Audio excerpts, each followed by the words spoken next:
আমাদের অনন্য স্টোরি সকল প্রকার পার্ট গল্প দেখতে আমাদের চ্যানেলটি সাবস্ক্রাইব করে পাশে থাকা বেল আইকনটিতে ক্লিক করে অল নোটিফিকেশন অন করে দিন। আপু আপু, তুমি জানো আমাদের স্কুলে একজন নতুন টিচার আসছে।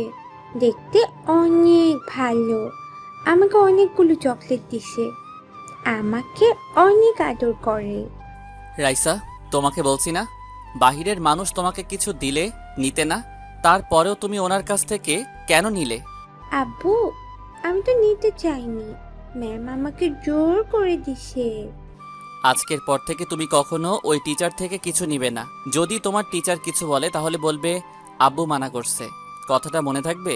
ঠিক আছে আপু, আমি আর কখনো ম্যাম থেকে কিচ্ছু নিব না।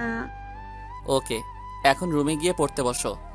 আব্বু, তোমার রাফি চাচ্চুর সাথে কথা বলবো। রাইসা ঠিক আছে বলে রুমে চলে গেল। তখন রাফি আমাকে বলল, তুই রাইসার সাথে এভাবে কথা বলছিস কেন? তুই তো জানিস রাইসা এখনো ছোট, তাই এখনো কিছু বুঝতে পারে না। তুই তো জানিস আমার রাইসাকে অন্য কেউ ভালোবাসলে আমি সহ্য করতে পারি না, তাহলে রাইসা আমাকে কম ভালোবাসবে? তোর ধারণা ভুল। সব মেয়েরা চায় মায়ের ভালোবাসা পেতে, কিন্তু রাইসা কখনো কি তোর মায়ের ভালোবাসা পেয়েছে? পায়নি। তাই হয়তো টিচারের সাথে কথা বলতে ওর ভালো লাগছে। আমি চাই না রাইসাকে অন্য কেউ ভালোবাসুক। রাইসার বাবাও আমি, মাও আমি, তাকে ঘিরে আমার সব। আমার বাবা মা থেকেও না থাকার মতো। আর আমি ওদের কখনো ক্ষমা করব না। তারা নিজেদের স্বার্থে আলাদা হয়ে গেছে, আমার কথা একটাবার চিন্তা করলো না। দোষ করেছে তারা, আমার কি দোষ ছিল? তারা আমাকে এতিমের মতো রেখে চলে গেল কেন? কথাগুলো বলতে চোখ দিয়ে পানি পড়ে গেল। তখন রাফি বলল, থাক, কান্না করিস না। এটা তোর কপালে লেখা ছিল। আগের কথা ভুলে গিয়ে সামনের দিকে এগিয়ে চল। আমি তো তাদের কথা ভুলে গেছি। হঠাৎ তুই রাইসার বাবা মার কথা বললি, তাই ওদের কথা মনে পড়ল। আচ্ছা, ওসব কথা বাদ দে। আজকে মন্ত্রী বলেছে তার সাথে দেখা করতে। আমি বলছি তুই ফ্রি হলে দেখা করে আসবি। ঠিক আছে, চল এখন গিয়ে দেখা করে আসি। এই বলে আমি আর রাফি বাসা থেকে বেরিয়ে আসলাম।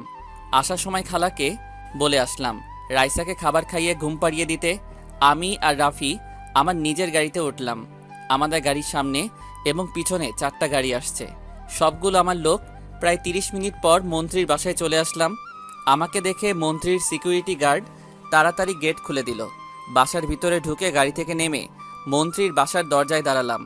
রাফি কলিং বেল চাপ দিল। কিছুক্ষণ পর আন্টি দরজা খুলে দিল। আমাকে আর রাফিকে দেখে বলল, আরে রাসেল, রাফি, তোমরা আসো, ভিতরে আসো। তা হঠাৎ আমার বাসায় কি মনে করে? আসলে আন্টি, আঙ্কেল আমাকে দেখা করতে বলেছে, তাই আসলাম। আর কি, তা আঙ্কেল কোথায়? তোমার আঙ্কেল তো ওয়াশরুমে আছে, তোমরা সোফায় বসো, আমি তোমাদের জন্য নাস্তা পাঠিয়ে দিচ্ছি। থাক আন্টি, লাগবে না। আঙ্কেল কি জন্য ডেকেছে কথাগুলো শুনে চলে যাব, আপনাকে কষ্ট করতে হবে না। তুমি একটু বেশি কথা বলো, আমি তোমার কোনো কথা শুনতে চাই না। আজকে রাতের খাবার খেয়ে তারপর বাসায় যাবে। এই বলে আন্টি চলে গেল। আসলে আন্টি অনেক ভালো একজন মানুষ, কিন্তু মন্ত্রী এতটা ভালো না। এ কারণে আন্টির সাথে ভালোভাবে কথা বলি, আর আন্টি আমার জীবনের কাহিনী সব জানে। কিছুক্ষণ পর দেখি মন্ত্রী সাহেব ওপর থেকে নিচে নেমে আসলো। আমাকে দেখে বলল, আরে রাসেল, তুমি কখন আসলে? আসার সময় কোনো অসুবিধা হয়নি তো তোমার? আমার কোনো অসুবিধা হয়নি। কেন ডেকেছেন আগে সেটা বলেন। আমার হাতে সময় নেই, একটা কাজে যেতে হবে। তুমি তো জানো সামনে নির্বাচন আসছে। গেছেবার তো তোমার কারণে মন্ত্রী হয়েছি। আমি চাই এবারও যেন কেউ মন্ত্রী হতে না পারে। এইবারও আমি থাকতে চাই। কথা ঘুরিয়ে পিছিয়ে না বলে সোজাসুজি বলেন, আমাকে কি করতে হবে? আমি চাই আমার বিপক্ষে প্রার্থী যেন এবার নির্বাচন করতে না পারে। তাকে তুমি বসিয়ে দিবে। তোমার যত টাকা লাগে আমি দিব। সেটা ঠিক আছে, কিন্তু টাকার অ্যামাউন্ট এবার বেশি লাগবে। 1 কোটি টাকা লাগবে। যদি দিতে পারেন তাহলে কাজ হয়ে যাবে। ঠিক আছে, আমি রাজি আছি। তুমি এখন অ্যাডভান্স 50 লাখ নিয়ে যাও। কাজ শেষ হলে বাকি টাকা পেয়ে যাবে। আপনি ভালো করে জানেন আমি কাজের আগে সব টাকা না নিয়ে কাজ করি না। সো আগে সব টাকা পরিশোধ করতে হবে, তারপর আপনার কাজ হয়ে যাবে। ঠিক আছে সালাম, রাসেলকে 1 কোটি টাকা দিয়ে দাও। ম্যানেজার ঠিক আছে বলে ভিতরে গিয়ে 1 কোটি টাকার একটা সুটকেস নিয়ে আসলো। মন্ত্রী আমার হাতে টাকা দিয়ে বলল, এই নাও, এখানে পুরো 1 কোটি টাকা আছে। আমার কাজটা যেন হয়ে যায়। আজ পর্যন্ত এই রাসেল কোনো কাজে ব্যর্থ হয়নি। আপনার কাজ মনে করেন হয়ে গেছে, আমরা এখন আসি। হঠাৎ আন্টি আমাদের সামনে এসে বলল, খাওয়া দাওয়া না করে কোথাও যাওয়া হচ্ছে না। খাবার খেয়ে তারপর বাসায় যাবে। আমি সব কিছু রেডি করেছি, তোমরা ফ্রেশ হয়ে আসো, টেবিলে গিয়ে বসো। কি আর করার, আন্টির কথা ফেলতে পারলাম না। আমি আর রাফি ওয়াশরুমে ঢুকে ফ্রেশ হয়ে তাদের সাথে খাবার খেয়ে বিদায় নিয়ে চলে আসলাম। তারপর আমি আমার আস্তানায় গেলাম। আস্তানায় গিয়ে দেখি আমার লোক নয়নকে চেয়ারে বেঁধে রাখছে। নয়ন আমাকে দেখে বলল, তুই আমাকে ধরে এনেছিস কেন? যদি আমার ভাই জানতে পারে তুই আমাকে ধরে এনেছিস, তাহলে তোকে দুনিয়ায় বাঁচিয়ে রাখবে না। তুই ভালো করে জানিস আমার কাজে কেউ বাধা দিলে আমি তাকে দুনিয়ায় বাঁচিয়ে রাখি না। তাহলে কেন আমার কাজে বাধা দিলি? তোর লোক আমার ভাইয়ের এরিয়া থেকে চাঁদা তুলতে গেছে, তাই ওদেরকে বাধা দিয়েছি। আমরা কি কখনো তোর এরিয়া কখনো তুলেছি চাঁদা? শোন ভালো করে, আমি রাসেল সব জায়গা থেকে চাঁদা তুলবো। তোর ভাই রকি আমার কিছুই করতে পারবে না। তুই আবার আমার লোকের গায়ে হাত তুলছিস। আজকে তোকে মেরে তোর ভাইয়ের কাছে পাঠিয়ে দিব। দেখি তোর ভাই আমার কি বাল ফেলাতে পারে। তুই একটা ভীতু। তোর যদি সাহস থাকে আমার ভাইয়ের সামনে আমাকে মেরে দেখা, তাহলে বুঝবো তোর অনেক সাহস। তোকে আমরা মাফিয়া কিং জানবো। ঠিক আছে, তাহলে আমি তোর চ্যালেঞ্জ অ্যাকসেপ্ট করলাম। কালকে বিকালে তোর ভাইয়ের আস্তানায় গিয়ে তোকে মারবো। ওকে ছেড়ে দে। আমার কথা শুনে রাফি বলল, ওকে ছেড়ে দেওয়া কি ঠিক হবে? তাকে যদি মারতে না পারিস তাহলে ওদের সাহস বেড়ে যাবে। আরে ওকে আমি মারবো না। এইসব ছোটোখাটো পাতি নেতাকে মেহেদি মারবে? মেহেদি একাই ওদের জন্য যথেষ্ট। মানে মেহেদি তাহলে বেঁচে আছে? ও এখনো মরে নাই? আমরা তো ভেবেছিলাম মেহেদি আর দুনিয়ায় বেঁচে নেই। সেটা সময় হলে দেখতে পাবি। তুই এখনো দাঁড়িয়ে আছিস কেন? যা তাড়াতাড়ি, তা না হলে তোকে আমার লোক মারতে মারতে বের করবে। এমনিই কালকে তোর দুনিয়া শেষ দিন। আমার কথা শুনে নয়ন দৌড় দিয়ে আস্তানা থেকে বেরিয়ে গেল। আমি সবার কাছ থেকে বিদায় নিয়ে বাসায় চলে আসলাম। কলিং বেল চাপ দেওয়ার পর খালা এসে দরজা খুলে দিল। আমি খালাকে বললাম, খালা, রাইসা কি ঘুমিয়ে গেছে? ও কি খাবার খেয়েছে? আমার কথা কিছু বলছে? হালকা খাবার খেয়েছে, তোমার কথা জিজ্ঞেস করেছে। আমি বলেছি তোমার আব্বু একটু কাজে বাইরে গিয়েছে, তুমি ঘুমিয়ে পড়ো, তোমার আব্বু কিছুক্ষণ পর চলে আসবে। তারপর অনেক কষ্টে ঘুম পাড়িয়ে দিছি। ও ঠিক আছে। আমি রুমে গেলাম। খাবার খাবো না, মন্ত্রীর বাসা থেকে খেয়ে আসছি। তুমি খাবার খেয়েছো? তুমি তো জানো তুমি না আসা পর্যন্ত আমি খাবার খাই না। খালা, তোমার এই জিনিসটা আমার ভালো লাগে না। খালি খালি আমার জন্য না খেয়ে বসে থাকো কেন? আমার কোনো ছেলে মেয়ে নেই, তোমাকে আমি নিজের ছেলের মতো দেখি, তাই তোমাকে ছাড়া খাবার খেতে পারি না। তুমি আমাকে রাস্তা থেকে তুলে এনে ঠাঁই দিয়েছো, তোমাকে ছাড়া খাবার খাবো কেমন করে? খালা, আপনি আমার কেউ না, তারপরেও আপনি আমাকে নিজের ছেলের মতো দেখেন। তাহলে আমার আপন বাবা মা আমার সাথে এরকম করলো কেন? সেটা কি তুমি বলতে পারবে খালা? থাক বাবা, হয়তো তোমার কপালে লেখা ছিল। তুমি ওসব নিয়ে চিন্তা করো না, তুমি রুমে গিয়ে ফ্রেশ হয়ে শুয়ে পড়ো, আমি খাবার খেয়ে রুমে যাব। আমি ঠিক আছে বলে নিজের রুমে চলে আসলাম। রুমে এসে দেখি রাইসা কোলবালিশ জড়িয়ে ধরে ঘুমিয়ে আছে। মেয়েটার চেহারার দিকে তাকালে কেমন যেন খারাপ লাগে। ওর বাবা মা যদি বেঁচে থাকতো তাহলে মেয়েটা বাবা মা ছাড়া হতো না। আমারই ভুল ছিল রাইসার সাথে ওইভাবে কথা বলা। সব মেয়েরা চায় তার বাবা মা তাকে আদর করুক, কোলে বসিয়ে খাবার খাইয়ে দিবে, কপালে চুমু দিয়ে স্কুলে পাঠাবে। তাহলে রাইসার ব্যাপারে আপনাদের সংক্ষিপ্তভাবে ঘটনা খুলে বলি। আমি একদিন একটা কাজ শেষ করে বাসায় যাচ্ছিলাম। হঠাৎ রাস্তার পাশে দেখি একটা মেয়ে বসে বসে কান্না করছে। তখন আমি গাড়ি থামিয়ে ওর কাছে গেলাম। তখন আমি ওকে বললাম, কি হয়েছে মামুনি, তুমি এত রাতে এখানে বসে বসে কান্না করছো কেন? তোমার আব্বু আম্মু কোথায়? মেয়েটা আমার দিকে তাকিয়ে আরো জোরে জোরে কান্না করতে করতে বলল, ওরা আমার আব্বু আম্মুকে মেরে ফেলেছে। ওই জঙ্গলে আমার আব্বু আম্মু পড়ে আছে। আপনি আমার আব্বু আম্মুকে বাঁচান, আমি আব্বু আম্মুকে ছাড়া থাকতে পারবো না। আমি মেয়েটার কথা শুনে জঙ্গলের ভিতরে গেলাম। ভিতরে ঢুকে দেখি মেয়েটা ঠিক কথা বলছে। দুজন চুরি দিয়ে আঘাত করে মেরে ফেলছে। আমি তাদের নাকের ডগায় হাত নিয়ে দেখি তারা আর বেঁচে নেই। তারপর রাফি এবং আমার কিছু লোককে ফোন দিয়ে আসতে বললাম। তারা 10 মিনিটের মধ্যে চলে এসেছে। পরে রাইসার আব্বু আম্মুকে একটা কবরস্থানের সামনে একটা হুজুরকে খবর দিয়ে এনে তাদের জানাজা দিয়ে দাফন সম্পন্ন করলাম। তারপর আমি রাইসাকে আমার বাসায় নিয়ে আসি। রাইসা ঠিক হতে প্রায় 3 মাস সময় লেগে গেছে। আমি সব সময় রাইসার পাশে ছিলাম, তাকে বলছি এখন আমি তার সব। আজকে থেকে আমি তার বাবা মা। এরপর একটা কেজি স্কুলে ভর্তি করিয়ে দিলাম। আমার লোক তাকে প্রতিদিন নিয়ে যায় এবং নিয়ে আসে। এই ছিল রাইসার কাহিনী। এবার বর্তমানে ফিরা যাক। আমি আপনাদের এখনো পরিচয় দেই নাই, অনেক কথা বলে ফেলছি। শুধু আমার নামটা জেনে রাখুন, আমি রাসেল। সবাই মাফিয়া কিং নামে চিনে। আর কিছু জানা লাগবে না, গল্পের সাথে থাকুন, সব জানতে পারবেন। আমি আর কোনো কিছু না ভেবে ঘুমিয়ে পড়লাম। রাইসার কপালে একটা চুমু দিলাম। তারপর রাইসাকে জড়িয়ে ধরে শুয়ে পড়লাম। পরের দিন সকালে রাইসা আমাকে ডাকতে লাগলো। আমি ঘুম ঘুম চোখে বললাম, কি হয়েছে মামুনি, এত সকাল সকাল ডাকছো কেন? আব্বু আর একটু ঘুমাবো। আব্বু, আজকে তুমি আমাকে স্কুলে দিয়ে আসো। অনেক দিন হয়েছে, তুমি আমাকে স্কুলে দিয়ে আসো না। মামুনি, আজকে আমার শরীরটা ভালো লাগছে না, আরেকদিন তোমাকে নিয়ে যাব, আজকে তুমি ওদের সাথে যাও। না, আজকে তুমি আমাকে স্কুলে নিয়ে যাবে। আমি তোমার লোকের সাথে যাব না। তুমি যদি আমাকে না নিয়ে যাও তাহলে আমি স্কুলে যাব না। কি আর করার, রাইসার জোরাজোরিতে শোয়া থেকে উঠে রাইসাকে বললাম, ঠিক আছে মামুনি, তুমি রেডি হয়ে নিচে গিয়ে নাস্তার টেবিলে আব্বুর জন্য অপেক্ষা করো, আব্বু ফ্রেশ হয়ে আসছি। ঠিক আছে আব্বু, তুমি আমার লক্ষ্মী আব্বু, তুমি আমার বেস্ট আব্বু। মা। রাইসা আমার কপালে একটা চুমু দিয়ে রেডি হতে লাগলো। আমি দাঁড়িয়ে না থেকে ওয়াশরুমে ঢুকে ফ্রেশ হয়ে আসলাম। রাইসা রেডি হয়ে নিচে চলে গেল। আমি একটা জামা গায়ে দিয়ে নিচে চলে আসলাম। চোখে এখন অনেক ঘুম, রাতে দেরি করে ঘুমাইছি তো। আমি নিচে এসে রাইসার পাশে একটা চেয়ার টেনে বসলাম। রাইসাকে নিজের হাতে নাস্তা খাইয়ে দিতে লাগলাম, সাথে আমিও খাচ্ছি। বাপ মেয়ে নাস্তা করে বাসা থেকে বেরিয়ে গাড়ি নিয়ে রাইসার স্কুলে যেতে লাগলাম। রাইসা প্রথম শ্রেণীতে পড়ে। আমার সামনে পিছে আমার লোক গাড়ি নিয়ে আসছে। কিছুক্ষণ পর রাইসার স্কুলের সামনে চলে আসলাম। রাইসা গাড়ি থেকে নামার পর হঠাৎ একটা মেয়ে আমাদের সামনে আসলো। আমি মেয়েটাকে দেখে পুরো অবাক হয়ে গেলাম। ও এখানে কেমন করে? ওর তো বাসা দিনাজপুরে, তার মানে এখানে শিক্ষকতা করতে আসছে। কিন্তু ওদের তো কোনো কিছুর কমতি নেই, তাহলে এখানে কেন আসলো? আগের থেকে অনেক সুন্দর লাগছে তাকে। হঠাৎ রাইসার ডাকে ধ্যান ভাঙলো।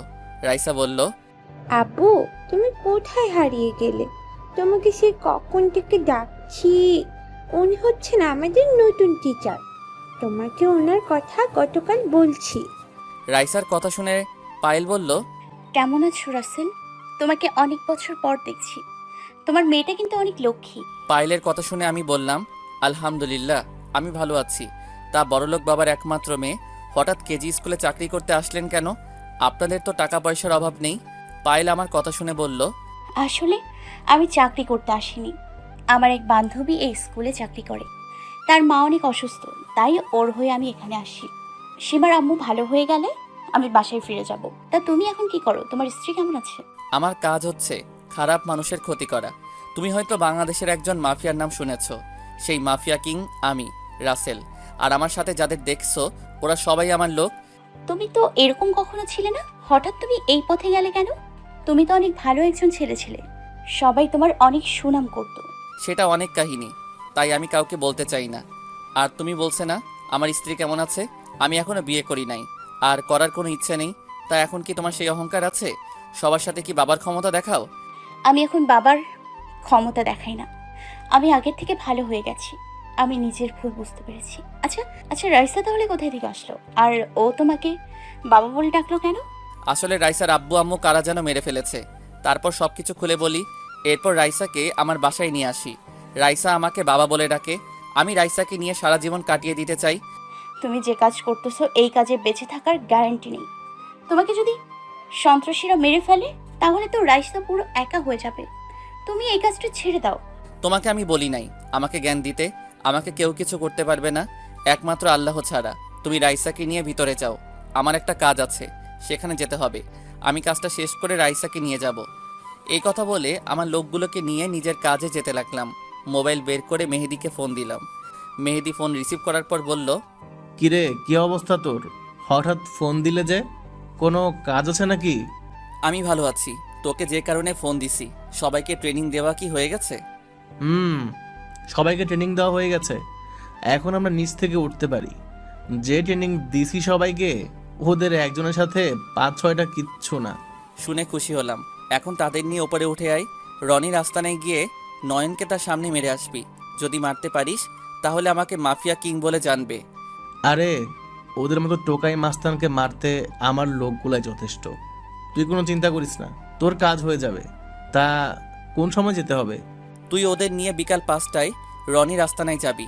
আর আমি এখন রাফি এবং কিছু লোক নিয়ে মন্ত্রীর বিপক্ষ প্রার্থীর বাসায় যাচ্ছি। ওকে বসিয়ে দিতে হবে।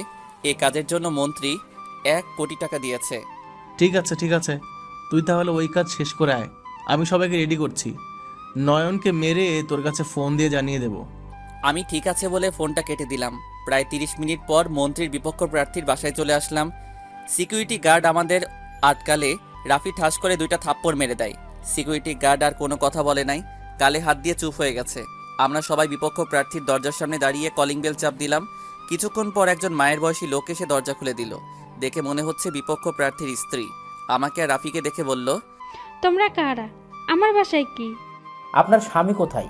তাকে একটু ডাক দিন, তার সাথে আমাদের কিছু কথা আছে, কথাগুলো বলি আমরা চলে যাব। আরে রাসেল, তুমি আমার বাসায় কেন? আমার লোকেরা কি তোমার কোনো ক্ষতি করেছে? তুমি শুধু একবার বলো, আমি তোমার সামনে ওদের কঠিন শাস্তি দিব। আরে আমার কেউ কিছু করে নাই, আর কারো করার সাহস নেই। আমি যেটা বলার জন্য এসেছি, শুনেছি আপনি নাকি এবার মন্ত্রী নির্বাচন করবেন। তুমি ঠিকই শুনেছ। আমি ওই শফিকুলকে এবার হারিয়েই ছাড়ব। দেশের মানুষ আমার পক্ষে আছে। এবার আমার মন্ত্রী নির্বাচন কেউ ঠেকাতে পারবে না। তাই নাকি? তাহলে আমি বসে বসে ললিপপ খাবো। আপনাকে বসানোর জন্য 1 কোটি টাকা পেয়েছি। এখন আমি চাই আপনি বসে পড়ুন, তা না হলে এই রাসেল কি করতে পারে আপনি তা ভালোই করে জানেন। আমি কখনো এবার বসবো না। এবার আমি নির্বাচন করবই। তুমি আমার কিছুই করতে পারবে না। তুমি জানো না আমার হাত কত বড় মাফিয়াদের সাথে আছে। আপনি মনে হয় জানেন না আপনার কোথায় কি আছে। আমি সব কিছু জানি। আপনার ঢাকায় 6টা বাড়ি আছে, সব অবৈধ টাকায় করা। গুলশানের ভিতরে 5টা মদের গোডাউন আছে, 3টা আবাসিক হোটেল আছে। এখানে মেয়েদের দিকে ব্যবসা করেন। আরও অনেক কিছু আছে, সেগুলোর কথা নাই বললাম। আমি যদি এগুলো দেশের মানুষকে দেখাই এবং ধ্বংস করে দেই, তাহলে আপনি কিভাবে নির্বাচন করবেন? আমি যদি সরকারের কাছে সব কিছু বলে দেই, তাহলে আপনি কোথায় যাবেন? প্লিজ রাসেল, তুমি আমার এত বড় সর্বনাশ করো না। আমি তোমার কথায় রাজি আছি। আমি মন্ত্রী নির্বাচন করব না, তারপরেও তুমি আমার ক্ষতি করো না। কথাটা যেন মনে থাকে, তা না হলে আমি কি করতে পারি আপনি ভালোই করে জানেন। আমাকে যেন আপনার বাসায় আসতে না হয়। আবার যদি আসি তাহলে আপনি দুনিয়ায় বেঁচে থাকবেন না। এই বলে বিপক্ষ প্রার্থীর বাসা থেকে সবাই বেরিয়ে আসলাম। বিপক্ষ প্রার্থীর বাসা থেকে বেরিয়ে সোজা স্কুলের সামনে চলে গেলাম। গেটের সামনে গিয়ে দেখি রাইসা আর পায়েল দাঁড়িয়ে আছে। আমাকে দেখে রাইসা দৌড় দিয়ে আমার সামনে আসলো। কি ব্যাপার মামুনি, আজকে তোমার পড়ালেখা কেমন হয়েছে? কোনো শিক্ষক তোমার গায়ে কি হাত তুলছে? না আব্বু, ওই স্কুলের সবাই অনেক ভালো, আমাকে সবাই আদর করে। আব্বু, ম্যাম তোমাকে কিছু কথা বলবে। ম্যাম, আপনি কি বলবেন আব্বুকে? রাইসার কথা শুনে পায়েল আমার সামনে এসে বলল, আসলে রাসেল, এখানে আমাকে কি একটা বাসা নিয়ে দিতে পারবে? সে আমার বাসায় থাকতে আমার ভালো লাগছে না। তাদের 2টা রুম, একটায় ওর আব্বু আম্মু ঘুমায়, আরেকটায় সিয়াম আর ওর বড় ভাই ঘুমায়, আর ওপারে আমি। তাই বলছি আমাকে একটা বাসা খুঁজে দাও। আব্বু, তুমি ম্যামকে আমাদের বাসায় নিয়ে চলো। এখন থেকে ম্যাম আমাদের বাসায় থাকবে, আমার সাথে খেলবে, একসাথে কার্টুন দেখবে। আমার কাছে অনেক ভালো লাগবে। প্লিজ আব্বু, তুমি না করো না। রাইসার কথা শুনে আর মানা করতে পারলাম না। তাই আমি পায়েলকে বললাম, তুমি আমার বাসায় থাকতে পারো, তবে আমার কোনো কিছুতে কথা বলতে পারবে না। আমি কখন কি করি, কোথায় যাই, অনেক রাতে বাসায় ফিরি কেন, এসব কথা আমাকে বলতে পারবে না। শুধু রাইসার কথা ভেবে তোমাকে বাসায় নিয়ে যাচ্ছি। ঠিক আছে, আমি তোমার কোনো কিছুতেই কথা বলবো না, শুধু কিছুদিনের জন্য। সিয়াম আম্মু সুস্থ হলে আমি বাসায় ফিরে যাব। আমি ঠিক আছে বলে পায়েলকে গাড়িতে উঠতে বললাম। রাইসাকে মাঝখানে বসালাম। আমি আর পায়েল রাইসার 2 পাশে বসলাম। কিছুক্ষণ পর বাসায় চলে আসলাম। গাড়িতে কেউ কোনো কথা বললাম না। গাড়ি থেকে নেমে আমি, পায়েল এবং রাইসা দরজার সামনে দাঁড়িয়ে কলিং বেল চাপ দিলাম। কিছুক্ষণ পর খালা এসে দরজা খুলে দিল। আমাদের সাথে পায়েলকে দেখে খালা বলল, রাসেল, এই মেয়েটাকে, তাকে তো চিনতে পারলাম না। আর কি কিছু হয়? আসলে খালা, ও হচ্ছে পায়েল।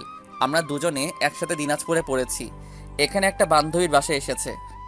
ও, এই ব্যাপার। তোমার কোনো সমস্যা নেই মা, তোমার যতদিন মন চায় থাকতে পারো।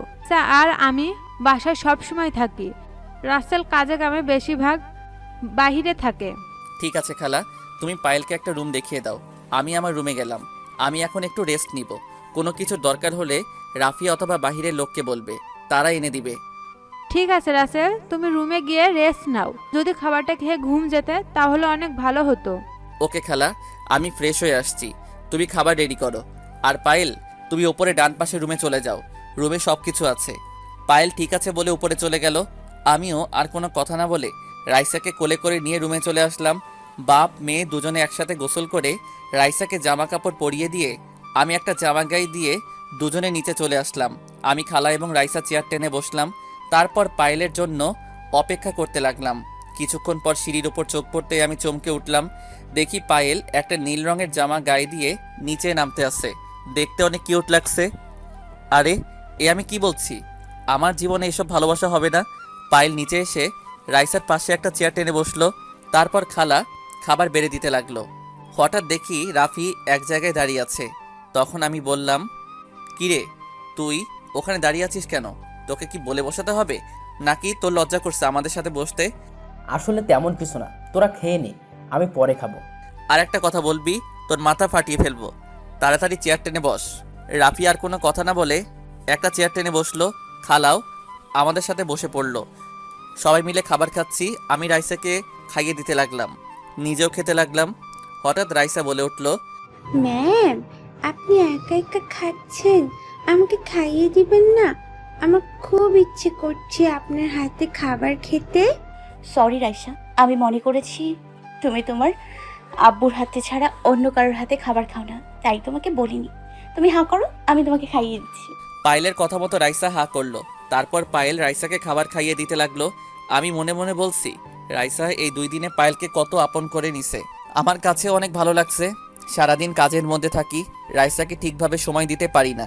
রাইসা কি সুন্দর করে পায়েলের হাতে খাবার খাচ্ছে। আমার খাওয়া শেষ হলে আমি রুমে চলে আসি। তারপর বিছানায় শুয়ে একটা ঘুম দিলাম। হঠাৎ মোবাইলের শব্দে ঘুম ভেঙে গেল। ঘড়ির দিকে তাকিয়ে দেখি সন্ধ্যা হয়ে গেছে। তারপর মোবাইল হাতে নিয়ে দেখি মেহেদি ফোন দিছে। আমি ফোন রিসিভ করার পর মেহেদি বলল, রাসেল, কাজ শেষ। নয়নের শরীর থেকে মাথা আলাদা করে ফেললাম। রনিকে পায়ের মধ্যে 2টা গুলি করেছি। রনি আর তার ভাইয়ের মরা দেহের সামনে বসে কান্না করছে। আসার সময় রনিকে ওয়ার্নিং দিয়ে আসছি, আর কখনো যেন তোর কাজে বাধা না দেয়। যদি কখনো দেয় তাহলে ওর ভাইয়ের মতো ওকে উপরে পাঠিয়ে দেব। শুনে খুব খুশি হলাম। রনি হয়তো আমাকে ছোটোখাটো মাস্তান মনে করছে। আমার পাওয়ার সম্বন্ধে তার কোনো আইডিয়া নেই। ও সিংহের গুহায় পা দিছে। ঠিক কথা বলেছিস। এখন বল, আমরা কি করব? আবার কি মাটির নিচে চলে যাব, নাকি উপরে থাকবো? না, তোরা উপরে থাকার দরকার নেই। তোরা আবার নিচে চলে যা, দরকার হলে আমি তোকে জানাবো। মেহেদি ঠিক আছে বলে ফোন কেটে দিল। আমি বিছানা থেকে উঠে ওয়াশরুমে ফ্রেশ হতে চলে গেলাম। ফ্রেশ হয়ে একটা জামা গায়ে দিয়ে রুম থেকে বেরিয়ে আসতেই কারোর সাথে ধাক্কা খেয়ে দুজনে নিচে পড়ে গেলাম। যার সাথে ধাক্কা খেলাম সে আর কেউ নয়, পায়েল। পায়েলের ঠোঁটের সামনে আমার ঠোঁট। পায়েল ঘন ঘন নিঃশ্বাস নিচ্ছে। দুজন দুজনের দিকে তাকিয়ে আছি। ইচ্ছে করছে পায়েলের ঠোঁটের সাথে ঠোঁট লাগিয়ে দিতে, কিন্তু আমি নিজেকে কন্ট্রোল করে তাড়াতাড়ি উঠে গেলাম। আমি এক হাত বাড়িয়ে পায়েলকে উঠালাম। তখন পায়েল বলল, সরি, আমি তোমাকে দেখতে পাইনি। তুমি এখনো ঘুমিয়ে আছো, তাই তোমাকে ডাকতে রুমে ঢুকেছিলাম। হঠাৎ তুমিও রুম থেকে বেরিয়ে আসলে। সমস্যা নেই, আমি কিছু মনে করি নাই। আর রাইসা কোথায়? রাইসা আমার রুমে পড়তে বসছে, তাকে পড়া দেখিয়ে তোমাকে ডাকতে আসলাম। ঠিক আছে, আমি বাইরে গেলাম। ফিরতে রাত হতে পারে। তুমি রাইসাকে খাবার খাইয়ে দিয়ে ঘুম পাড়িয়ে দিও। যদি কিছু মনে না করো একটা কথা বলি, আমি তোমাকে টাকা দিচ্ছি। আসার সময় আমার জন্য কিছু ক্যাডবেরি নিয়ে আসো। তোমার টাকা লাগবে না। আমার কাছে কি টাকা নেই? আমি বসে বসে খেলেও আমার টাকা ফুরাবে না। পায়েল আর কোনো কথা বলল না। আমি বাসা থেকে বেরিয়ে আসার পর রাফি আমার সাথে আসলো। আর আমার লোক সব সময় আমার সাথে থাকে। তার একটা কাজে গেলাম। কাজটা শেষ করে আসতে একটু বেশি রাত হয়ে গেছে। আসার সময় পায়েলের কথা মতো 1 কার্টুন ক্যাডবেরি নিয়ে আসলাম। বাসায় আসার পর দরজার সামনে দাঁড়িয়ে কলিং বেল চাপ দেওয়ার পর পায়েল এসে দরজা খুলে দিল। আমি পায়েলকে দেখে বললাম, কি ব্যাপার, তুমি এখনো জেগে আছো কেন? রাইসা কি ঘুমিয়ে গেছে? তাকে খাবার খেয়ে ঘুম পাড়িয়ে দিলাম। আমি তোমার জন্য অপেক্ষা করতে লাগলাম। খালা এতক্ষণ ছিল, আমি ওনাকে রুমে পাঠিয়ে দিয়েছি। তো তুমি এত রাতে জেগে আছো কেন?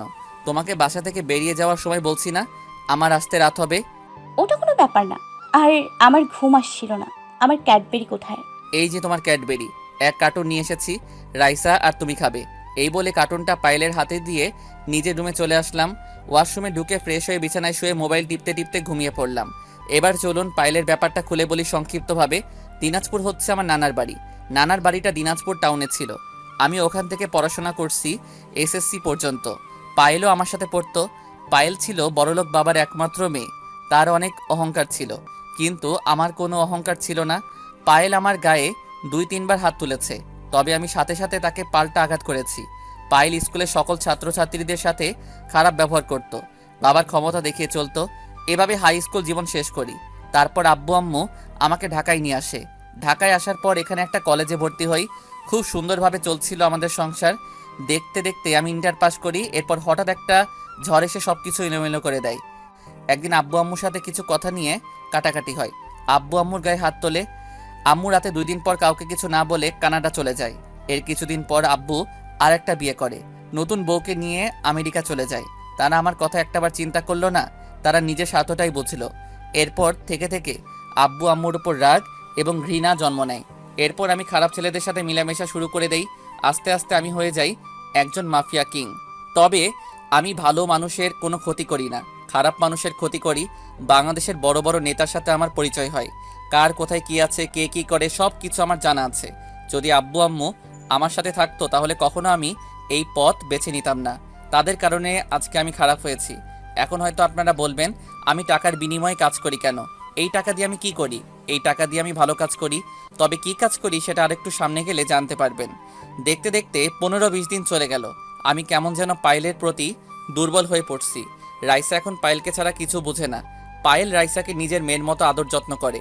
এখন আমি বেশি রাত করে বাসায় ফিরি না, কারণ পায়েল সবসময় আমার জন্য রাত জেগে অপেক্ষা করে। তাকে বললেও শুনে না, তাই রাতে তাড়াতাড়ি বাসায় ফিরে আসি। সকালে সবাই একসাথে বসে নাস্তা করছি। পায়েল নিজ হাতে রাইসাকে নাস্তা খাইয়ে দিচ্ছে। রাইসা আমাকে বলল, আব্বু আজকে তো শুক্রবার, চলো না আজকে আমাকে আর ম্যামকে বাহিরে ঘুরতে নিয়ে যাবে। ঠিক আছে মামুনি, তুমি আর তোমার ম্যাম নাস্তা করে রেডি থেকো। তোমাদের আজকে কয়টা জায়গায় নিয়ে যাব। তুই যদি আজকে ঘুরতে যাস তাহলে এই কাজটা করবি না। আমরা কিন্তু 20 লাখ টাকা নিয়ে নিছি। সেটা কালকে করব। আজকে আমার রাইসা মামুনিকে নিয়ে ঘুরতে যাব। সারাদিন বাসায় থাকে, কোথাও নিয়ে যেতে পারি না কাজের জন্য। তুই আজকে সবাইকে বলে দে আজকে সবার ছুটি। রাফি ঠিক আছে বলে নাস্তা খেতে লাগলো। আমি নাস্তা করে রুমে চলে আসলাম। তারপর একটা কোট গায়ে দিলাম। কোট গায়ে দিয়ে রুম থেকে বেরিয়ে নিচে এসে রাইসা আর পায়েলের জন্য অপেক্ষা করতে লাগলাম। হঠাৎ রাফি আমার সামনে এসে বলল, রাসেল, কিছুক্ষণ আগে আমাদের লোক ফোন দিয়ে বলেছে রনি নাকি তোকে মারার জন্য রকির সাথে হাত মিলিয়েছে। তুই ওদের নিয়ে একা একা বের হওয়া ঠিক হবে না, যদি পথে তোর ওপর আক্রমণ করে। ঠিক বলেছিস, তুই আমাদের সব লোককে বলে দে আজকে যেন ছুটি না কাটাই। সেটা তুই বলার আগেই সবাইকে আমি বলে দিছি। সবাই বাইরে গাড়ি নিয়ে তোদের জন্য অপেক্ষা করছে। খুব ভালো করছিস, তাহলে তুইও রেডি হয়ে নে আর সাথে আমার জিনিসগুলো নিয়ে নিবি। সেটা নিয়ে তোকে ভাবতে হবে না, আমি এখনই সবগুলো গাড়িতে নিচ্ছি। তুই রাইসা আর পায়েলকে নিয়ে বের হ। এই বলে রাফি চলে গেল। হঠাৎ সিঁড়ির উপর চোখ পড়তে আমি পুরো অবাক হয়ে গেলাম। আজকে পায়েলকে অনেক সুন্দর লাগছে। নীল রঙের একটা শাড়ি পরেছে। তাহলে সে বড়লোকের মেয়ে, এখন শাড়িও পরতে পারে। পায়েল দেখে ইচ্ছে করছে তাকে একটাবার জড়িয়ে ধরি, কিন্তু আমি ওকে কোন অধিকারে জড়িয়ে ধরবো? সে তো আমার ভালোবাসার মানুষ না, আমার বউ না, তাহলে কেন আমি তাকে জড়িয়ে ধরবো? হঠাৎ রাইসার ধাক্কায় ধ্যান ভাঙলো। তখন রাইসা বলল, আব্বু দেখো তো আমাকে এবং ম্যামকে কেমন লাগছে। ম্যাম আমাকে সাজিয়ে দিয়েছে। অনেক সুন্দর লাগছে মামুনি, এখন চলো আমরা বেরিয়ে পড়ি। পায়েলের হঠাৎ মুখটা কেমন হয়ে গেল। পায়েল মনে করছে আমি তাকে বলবো শাড়িতে তোমাকে অনেক সুন্দর লাগছে, তার রূপের প্রশংসা করব। আমরা বাসা থেকে বেরিয়ে আমার গাড়িতে উঠলাম। আজকে আমি নিজে গাড়ি চালাবো। পায়েল আর রাইসা আমার সাথে সামনের সিটে বসলো। রাফি সহ আমাদের সাথে মোট 10 গাড়ি আসছে। প্রথমে একটা হাসপাতালের সামনে গেলাম, তারপর পায়েল এবং রাইসাকে গাড়ি থেকে নামতে বললাম। রাইসা আর পায়েল গাড়ি থেকে নামার পর সিকিউরিটি গার্ড আমাকে দেখে সালাম দিল। সবাইকে নিয়ে হাসপাতালের ভিতরে ঢুকলাম। হাসপাতালের ভিতরে ঢুকে ম্যানেজারের কেবিনে গেলাম। ম্যানেজার আমাকে দেখে দাঁড়িয়ে সালাম দিল আর বলল, স্যার আপনি আসবেন, আমাকে একটাবার বলতেন আমি নিজেই আপনার বাসায় চলে আসতাম। আমি এখানে আসছি হাসপাতালটা দেখার জন্য। কোনো অসুবিধা হচ্ছে না তো? রোগীদের খেয়াল ঠিক মতো রাখেন তো? আমরা সবাই রুগীদের খেয়াল রাখছি, তাদের সবসময় সেবা যত্ন করি, তাদের কোনো কিছুর কমতি রাখছি না। আপনি রুগীদের সাথে কথা বললে বুঝতে পারবেন। আমি আপনার কথা বিশ্বাস করি বলে আপনাকে ম্যানেজারের দায়িত্ব দিচ্ছি। আমার আর দেখা লাগবে না। রাফি ম্যানেজারকে 50 লাখ টাকা দিয়ে দেয়। এই বলে রাইসা আর পায়েলকে নিয়ে হাসপাতাল থেকে বেরিয়ে আসলাম। তারপর গাড়িতে উঠে একটা এতিমখানার সামনে গেলাম। আসার সময় ওদের জন্য কিছু জামা কাপড় এবং খাবার নিয়ে আসলাম। সবাইকে জামা কাপড় দিলাম আর সবার সাথে বসে খাবার খেলাম। তারপর সবার থেকে বিদায় নিয়ে একটা বৃদ্ধাশ্রমে চলে আসলাম। পায়েল কোনো কথা বলছে না, শুধু দেখে যাচ্ছে আর অবাক হয়ে আমার দিকে তাকিয়ে থাকে। বৃদ্ধাশ্রমের সামনে গাড়ি থামিয়ে সবাই ভিতরে ঢুকলাম। আমাকে দেখে সবাই এসে জড়িয়ে ধরলো।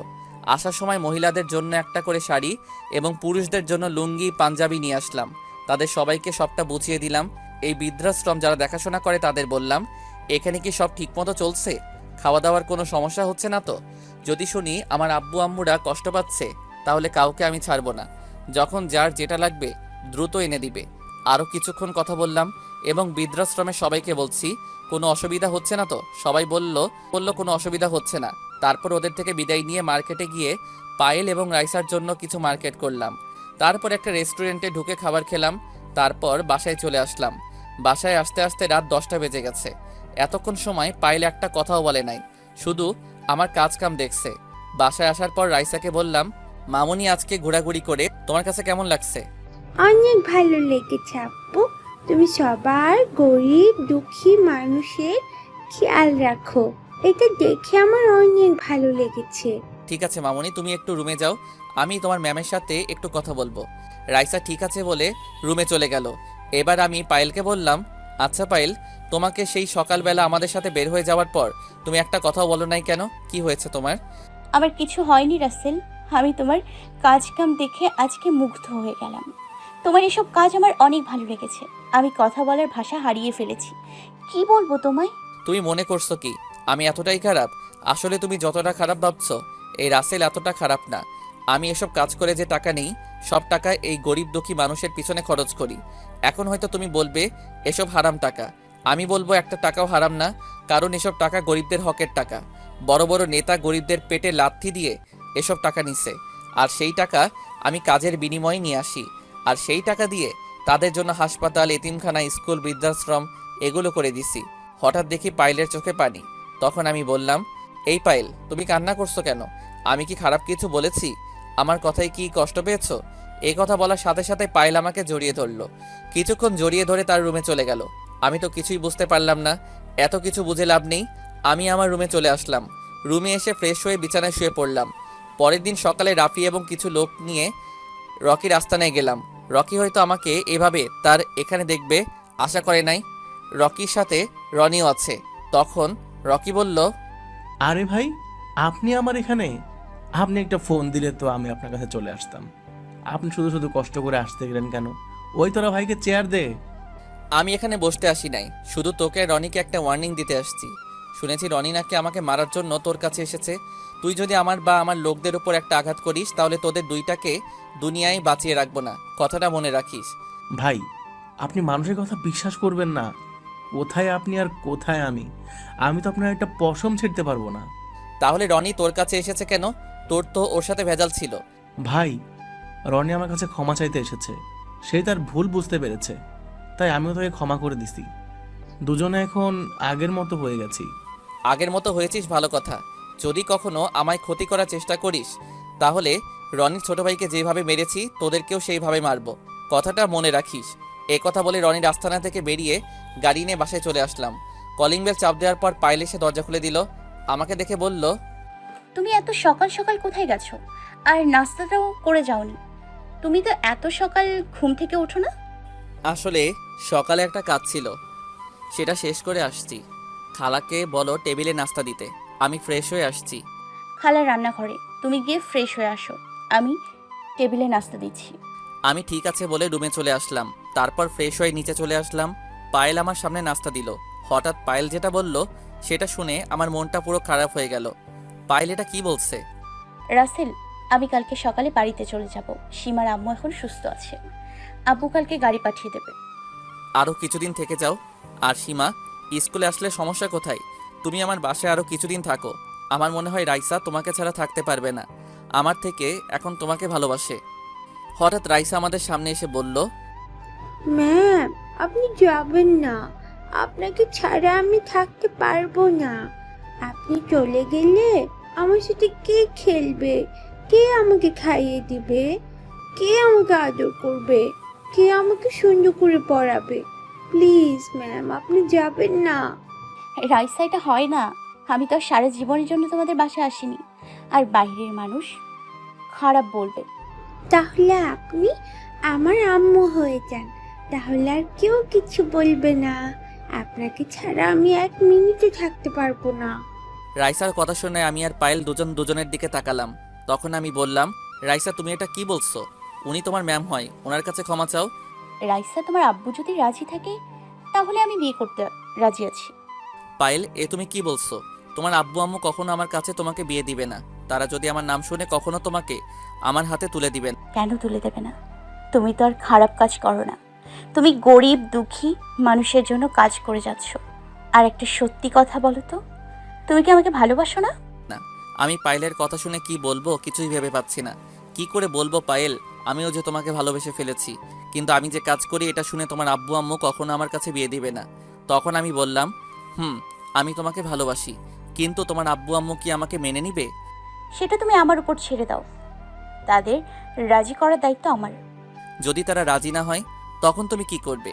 সব বাবা মা চায় মেয়েকে ভালো ছেলের সাথে বিয়ে দিতে, কিন্তু আমার মতো মাফিয়া এবং খুনির কাছে কি তোমার আব্বু আম্মু বিয়ে দিবে? আমার আব্বু আম্মু আজ পর্যন্ত আমি যা চেয়েছি তাই এনে দিয়েছে। সত্যি কথা বলতে, আমিও তোমাকে অনেক ভালোবেসে ফেলেছি। না, আমি এখন তোমাকে ম্যাম বলে ডাকবো না, আম্মু বলে ডাকবো। আজকে আমার আব্বু আম্মু সবাই আছে, কেউ বলতে পারবে না তোর আব্বু আম্মু মারা গেছে। কে বলেছে তোমার আব্বু আম্মু মারা গেছে? আজকে থেকে আমিও তোমার আম্মু। রাইসা আর কোনো কথা না বলে পায়েলকে জড়িয়ে ধরে কান্না করে দিল। হঠাৎ রাফি এসে বলল, রাসেল, তোর সাথে পার্সোনাল কিছু কথা আছে, তুই যদি একটু শুনতি। পায়েল, তুমি রাইসাকে নিয়ে একটু রুমে যাও, আমি রাফির সাথে কথা বলে আসছি। পায়েল ঠিক আছে বলে রাইসাকে নিয়ে রুমে চলে গেল। তারপর আমি রাফিকে বললাম, এবার বলো কি এমন পার্সোনাল কথা? আজকে সকালে ওই লোকটা ফোন করে বলেছে ওই খুনিদের নাকি উনি দেখেছে এবং খুনিদের পিছনে পিছনে গিয়ে তাদের আস্তানা চিনে এসছে। তাহলে আজকে ওই খুনিদের শেষ দিন। একটা মেয়েকে তারা এতিম করেছে, ওদের বাঁচিয়ে রেখে লাভ নেই। তুই বাহিরে গিয়ে সবকিছু রেডি কর, আমি পায়েল এবং রাইসাকে বলে আসছি। রাফি ঠিক আছে বলে বাহিরে চলে গেল। আপনারা হয়তো ভাবছেন কিসের খুনি, একটু অপেক্ষা করুন, তাহলে সব জানতে পারবেন। আমি পায়েলের রুমে গিয়ে দেখি পায়েল রাইসাকে পড়াচ্ছে। তখন আমি বললাম, পায়েল, আমি একটু বাহিরে যাচ্ছি, আজকে তুমি রাইসাকে স্কুলে নিয়ে যাও, তোমাদের সাথে আমার লোক গাড়ি নিয়ে যাবে। কে কাজে বাইরে যাবে সেটা জিজ্ঞেস করবো না, শুধু বলবো সাবধানে কাজ করো, তোমার যেন কোনো ক্ষতি না হয়। আমাকে নিয়ে তোমার চিন্তা করতে হবে না, এই রাসেলের কেউ কোনো ক্ষতি করতে পারবে না, তুমি রাইসাকে নিয়ে স্কুলে যাও বলে বাসার বাহিরে চলে আসলাম। বাহিরে এসে দেখি রাফি সবকিছু রেডি করে রাখছে। তারপর 5টা গাড়ি লোক নিয়ে ওই খুনিদের আস্তানায় যেতে লাগলাম। আসার সময় বাকি লোকদের বলে আসছি পায়েল আর রাইসাকে স্কুলে নিয়ে যেতে, স্কুল ছুটি হলে তাদের নিয়ে বাসা যেতে। আমরা ওই খুনিদের আস্তানায় চলে আসলাম। গাড়ি নিয়ে সোজা আস্তানার ভিতরে ঢুকে গেলাম। গাড়ি থেকে নেমে দেখি রনি এবং রকি দুজনে বসে গল্প করছে। আসার সময় ওই লোকটাকে সাথে করে নিয়ে আসলাম। ওই লোকটা বলল, ভাই, এরা ওই দিন রাতে ওই মেয়েটার আব্বু আম্মু মেরেছে, আমি নিজের চোখে দেখেছি। রনি আর রকি আমাকে দেখে রকি বলল, তুই কি সমস্যা সমাধান করবি? তোরা 5 মাস আগে রাতে 2 জন লোককে মেরে ফেলছিস, এখন বল তাদের কেন মারছিস? প্রথম কথা হচ্ছে তোদের বসকে, আর কি কাজে ওদের মারছিস? আমরা একটা 5তলা বাসায় ভাড়া থাকতাম, ইয়াবা ব্যবসা করতাম। একদিন তারা স্বামী স্ত্রী দেখে ফেলে, পরে পুলিশের কাছে গিয়ে বলে দেয়। তারা ওই বাসার নিচতলায় ভাড়া থাকতো। পুলিশ এসে আমাদের সব ইয়াবা এবং আমাদের লোকগুলোকে নিয়ে যায়। আমাদের বস বলেছে ওদেরকে মেরে ফেলতে, তাই ওই দিন রাতে তাদের রাস্তায় আটকে কুপিয়ে মারি। ও আচ্ছা, এবার বল তোদের বসকে, সে কোথায় থাকে? আমাকে তো বললি না তোদের বসের কথা। আমাদের বসকে সেটা আমরা কখনো বলবো না, উনি রাতের আধারে কাজ করে। ওই দিন আমাদের সাথে বসও ছিল। তোরা যদি তোদের বসের কথা না বলিস আজকে তোদের কেউ বাঁচাতে পারবি না। তাই বলছি তোদের বসকে এবং থাকে কোথায়। এতক্ষণ তোর সাথে ভালোভাবে কথা বলছি, এখন আর বলবো না। তোর যদি সাহস থাকে আমাদের মেরে দেখা। তুই সাথে কয়জন লোক নিয়ে এসেছিস? আর তোর চারপাশে তাকিয়ে দেখ, আমাদের লোক তোর লোকের চেয়ে 3 গুণ বেশি আমাদের লোক। আজকে তুই এবং তোর লোক কেউ বাঁচতে পারবি না। আচ্ছা তাই নাকি? তোরা হয়তো আমার সম্বন্ধে ভালো করে জানিস না। এই রাসেলের সব লোক ট্রেনিং প্রাপ্ত। ওই তোরা দাঁড়িয়ে আছিস কেন? ওদের মেরে ফেল। আমি কথাটা বলার সাথে সাথে আমার লোক গুলি করা শুরু করে দিচ্ছে। নি আর রকি লোক চারপাশে লুকিয়ে গুলি করা শুরু করে দিচ্ছে। আমরা আসার সময় সবকিছু রেডি করে আসছি, মানে আমাদের শরীরে যেন গুলি না লাগে সে ব্যবস্থা করে আসছি। রনি আর রকি সব লোক গুলি খেয়ে মাটিতে গড়াগড়ি খাচ্ছে। আমি রনি আর রকির পায়ে গুলি করলাম, ওরা সাথে সাথে মাটিতে বসে পড়ল। তাদের সব লোক মারা গেছে। আমি এবার রনি আর রকির সামনে একটা চেয়ার নিয়ে বসলাম। তারপর বললাম, বেঁচে থাকতে চাইলে তোদের বসের নাম বল, সে থাকে কোথায়? যদি না বলিস তাহলে আজকে তোদের শেষ দিন। আমার কথা শুনে দুজনেই ভয় পেয়ে গেল। তখন রকি বলল, আমাদের বস আর কেউ নয়, আমজাদ খান। সে আগে বাহিরে ছিল, 7 মাস আগে বাংলাদেশে আসে, তারপর অবৈধ ব্যবসা শুরু করে। তবে আমাদের বসকে কেউ এখনো দেখেনি। উনি বাংলাদেশের শেষ বর্ডারে থাকে। আর ওই দিন স্বামী স্ত্রীকে আমরা মারি নাই, মেরেছে আমাদের বস, কারণ পুলিশ তার 1 কোটি টাকার ইয়াবা নিয়ে গেছে। আমজাদ খানের কথাটা শুনে বুকের ভিতর কেমন মোচড় দিয়ে উঠল। কে এই আমজাদ খান? আমি যাকে চিনি সে আবার নয় তো? যদি সে হয় তারপরেও তাকে আমি বাঁচিয়ে রাখবো না। তার প্রতি আমার অনেক রাগ আছে। তখন আমি রাফিকে বললাম, রাফি, আমি গাড়িতে গিয়ে বসছি, তুই ওদের কি করবি করে আয়। ঠিক আছে, তুই গিয়ে বাড়িতে বস, ওদের ব্যবস্থা আমি করে আসছি। আমি আর কোনো কথা না বলে বাইরে এসে গাড়িতে গিয়ে বসলাম। 10 মিনিট পর রাফি সবগুলো লোক নিয়ে বেরিয়ে আসলো। সব লোক গাড়িতে উঠে বসলো। রাফি আমার সাথে সামনের সিটে বসলো। তখন রাফি বলল, দুজনের একটা করে হাত এবং একটা করে পা কেটে দিলাম, আর আমজাদ খানের ঠিকানা নিয়ে আসলাম। ওই শালা নাকি সিলেটের শেষ মাথায় থাকে। ঠিক আছে, ওর ব্যবস্থা পরে করব, এখন বাসায় চল। আমার কথা শুনে রাফি আর কোনো কথা বলল না। তারপর আমরা বাসায় যেতে লাগলাম। আপনারা হয়তো সব কিছু বুঝতে পারছেন। যদি কেউ না বুঝেন তাহলে আমি বুঝিয়ে বলছি। আমি যাদের খুনের কথা বলছি তারা আর কেউ নয়, রাইসার আব্বু আম্মুর কথা বলছি। ওই দিন রাতে রাইসার আব্বু আম্মুকে গাড়িতে করে কবরস্থানে আসার সময় একটা লোক আমাকে এসে বলে সে নাকি ওই খুনিদের চেহারা দেখেছে, তাদের একবার দেখলে চিনে ফেলবে। এরপর ওই লোকটাকে নিয়ে খুনিদের খুঁজতে থাকে। ওই লোকটা একটা অফিসে চাকরি করে। ওই দিন অফিসে কাজের চাপ বেশি থাকায় অফিস থেকে আসতে অনেক রাত হয়ে যায়। কোনো গাড়ি না পেয়ে হেঁটে হেঁটে বাসায় যাচ্ছিল। আপনাদের সাথে কথা বলতে বলতে বাসায় চলে আসলাম। আমি গাড়ি থেকে নেমে দরজার সামনে এসে কলিং বেল চাপ দেওয়ার পর পায়েল এসে দরজা খুলে দিল। আমাকে দেখে বলল, যাক, তোমার কিছু হয়নি। আমি তো অনেক চিন্তা করছিলাম তোমার জন্য। একমাত্র আল্লাহ ছাড়া এই রাসেলের গায়ে কেউ আঘাত করতে পারবে না। আমার যে ক্ষতি করতে আসবে সবগুলোকে মেরে নদীতে ভাসিয়ে দিব। ঠিক আছে, এখন কথা না বলে রুমে গিয়ে ফ্রেশ হয়ে আসো, আমি তোমাদের টেবিলে খাবার দিচ্ছি। আমি ঠিক আছে বলে রুমে চলে আসলাম। ওয়াশরুমে ঢুকে ফ্রেশ হয়ে একটা জামা গায়ে দিয়ে নিচে আসলাম। একটা চেয়ার টেনে বসলাম। কিছুক্ষণ পর রাফি এসে বসলো। পায়েল আমাদের দুজনকে খাবার বেড়ে দিচ্ছে। তখন আমি বললাম, আচ্ছা পায়েল, খালা কবে আসবে সেটা কি তোমাকে বলেছে? আমার কাছে তো কিছুই বলেনি। যাওয়ার সময় বলে গেছে কিছুদিন থেকে তারপর চলে আসবে।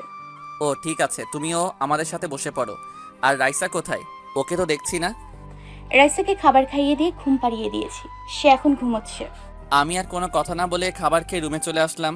কিছুক্ষণ পর পায়েল আমার রুমে এসে বিছানায় শুয়ে আমাকে জড়িয়ে ধরলো। এই পায়েল, তুমি এটা কি করছো? আমাদের এখনো বিয়ে হয়নি, তুমি আমাকে জড়িয়ে ধরলে কেন? আমার মন চাইছে তাই তোমাকে জড়িয়ে ধরেছি। আর বিয়ে হয়নি তো কি হয়েছে, বিয়ে তো একদিন হবে। আমরা তো খারাপ কিছু করতে যাচ্ছি না। আগে আমাদের বিয়ে হোক, তারপর তুমি যা খুশি করো, আমি তোমাকে বাধা দিব না। আমাদের ব্যাপারে তোমার আব্বু আম্মুকে সবকিছু খুলে বলছো? এখনো কিছু বলি নাই, আগে তোমার সাথে কিছুদিন প্রেম করব, তারপর আব্বু আম্মুকে বলবো। ঠিক আছে, এখন আমাকে ছাড়ো। না, ছাড়বো না। আমাকে এখন একটা কিস করো, তারপর চেয়ে দিব। আচ্ছা পায়েল, হঠাৎ তোমার কি হলো? তুমি আগে আমার সাথে কিভাবে কথা বলতে, আর এখন কিভাবে কথা বলছো? আগে তো তোমার কথা মতোই চলেছি এবং তোমার সাথে আমার কিছু ছিল না। এখন তুমি আমার ভালোবাসা, তাই এখন সাহস বেড়ে গেছে। তুমি আমার মতো মাফিয়াকে কেন ভালোবাসালে? আমার এই জীবনের কোনো নিরাপত্তা নেই। কখন শত্রু এসে আমাকে মেরে ফেলে তার কোনো নিশ্চয়তা নেই। তোমাকে যদি কেউ মেরে ফেলে তাহলে সেদিন আমিও তোমার সাথে মরে যাব। আমি তোমাকে অনেক ভালোবাসি।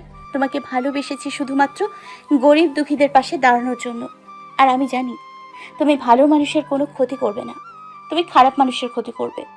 তুমি জানো পায়েল, যখন রাস্তা দিয়ে গাড়ি নিয়ে যাই তখন এইসব গরিব দুঃখীদের রাস্তার পাশে পড়ে থাকতে দেখি, তখন নিজের কাছে অনেক খারাপ লাগে। তাই ওদের জন্য এই কাজগুলো করে যাচ্ছি।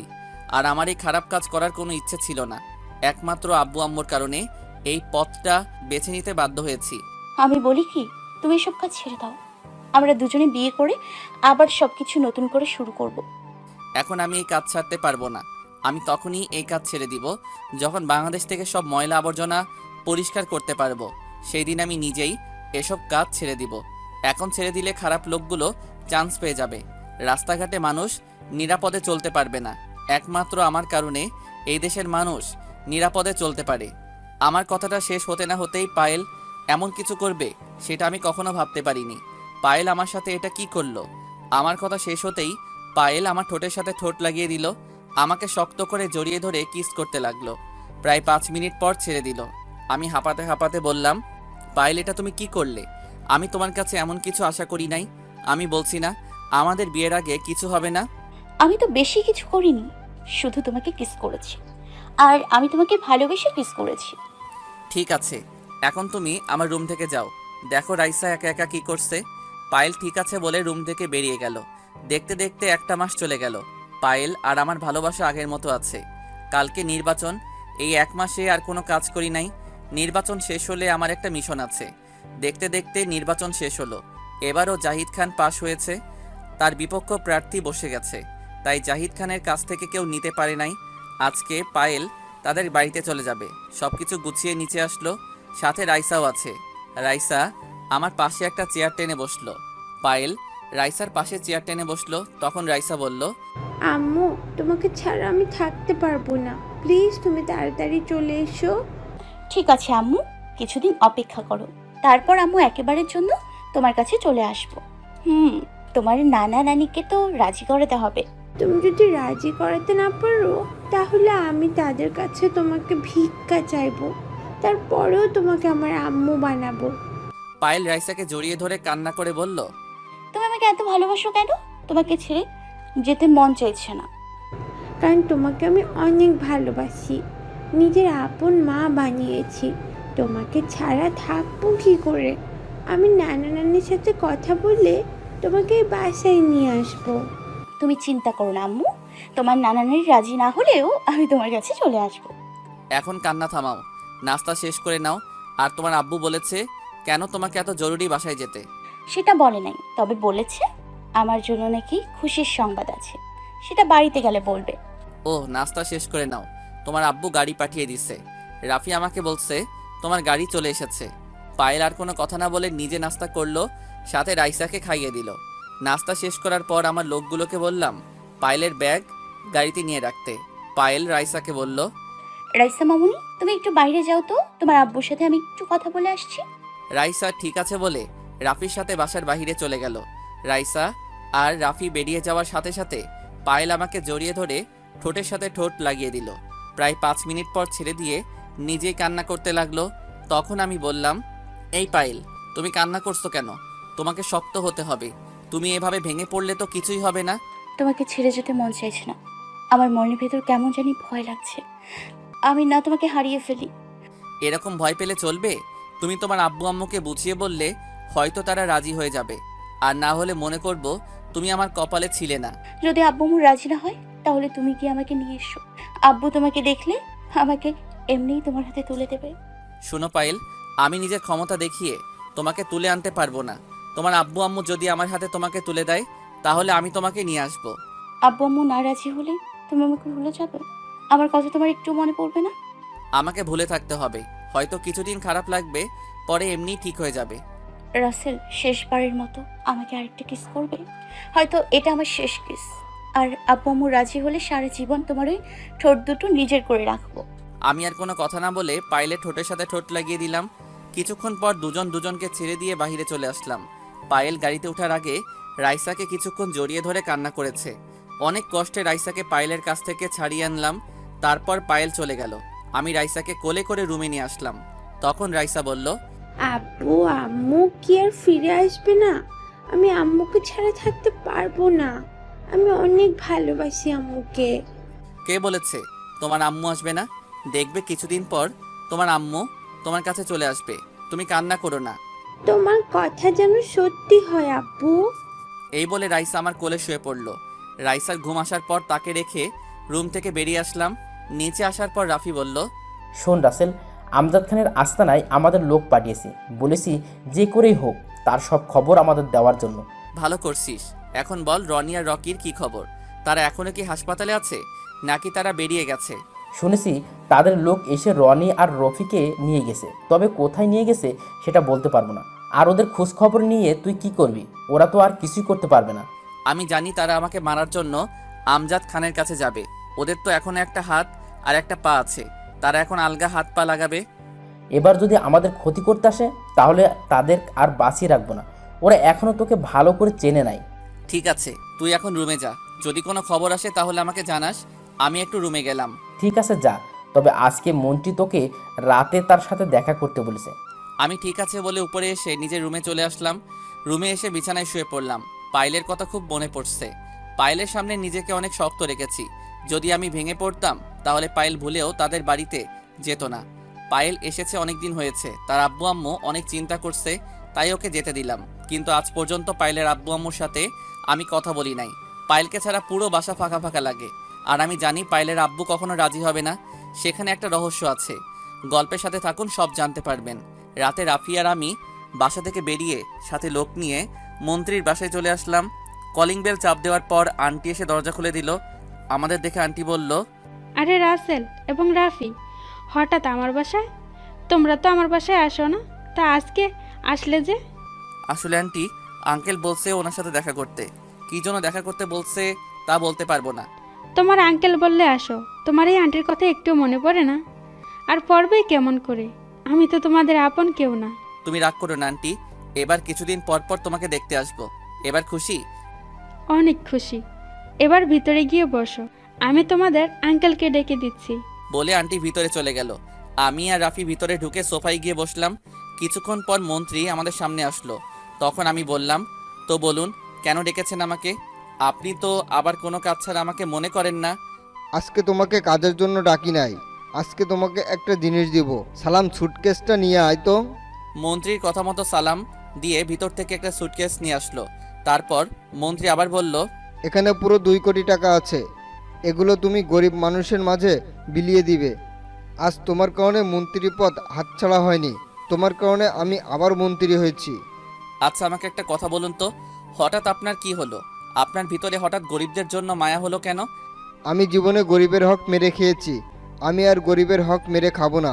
দেশের জন্য, দেশের মানুষের জন্য এবং গরিব দুঃখী মানুষদের জন্য কিছু করতে চাই।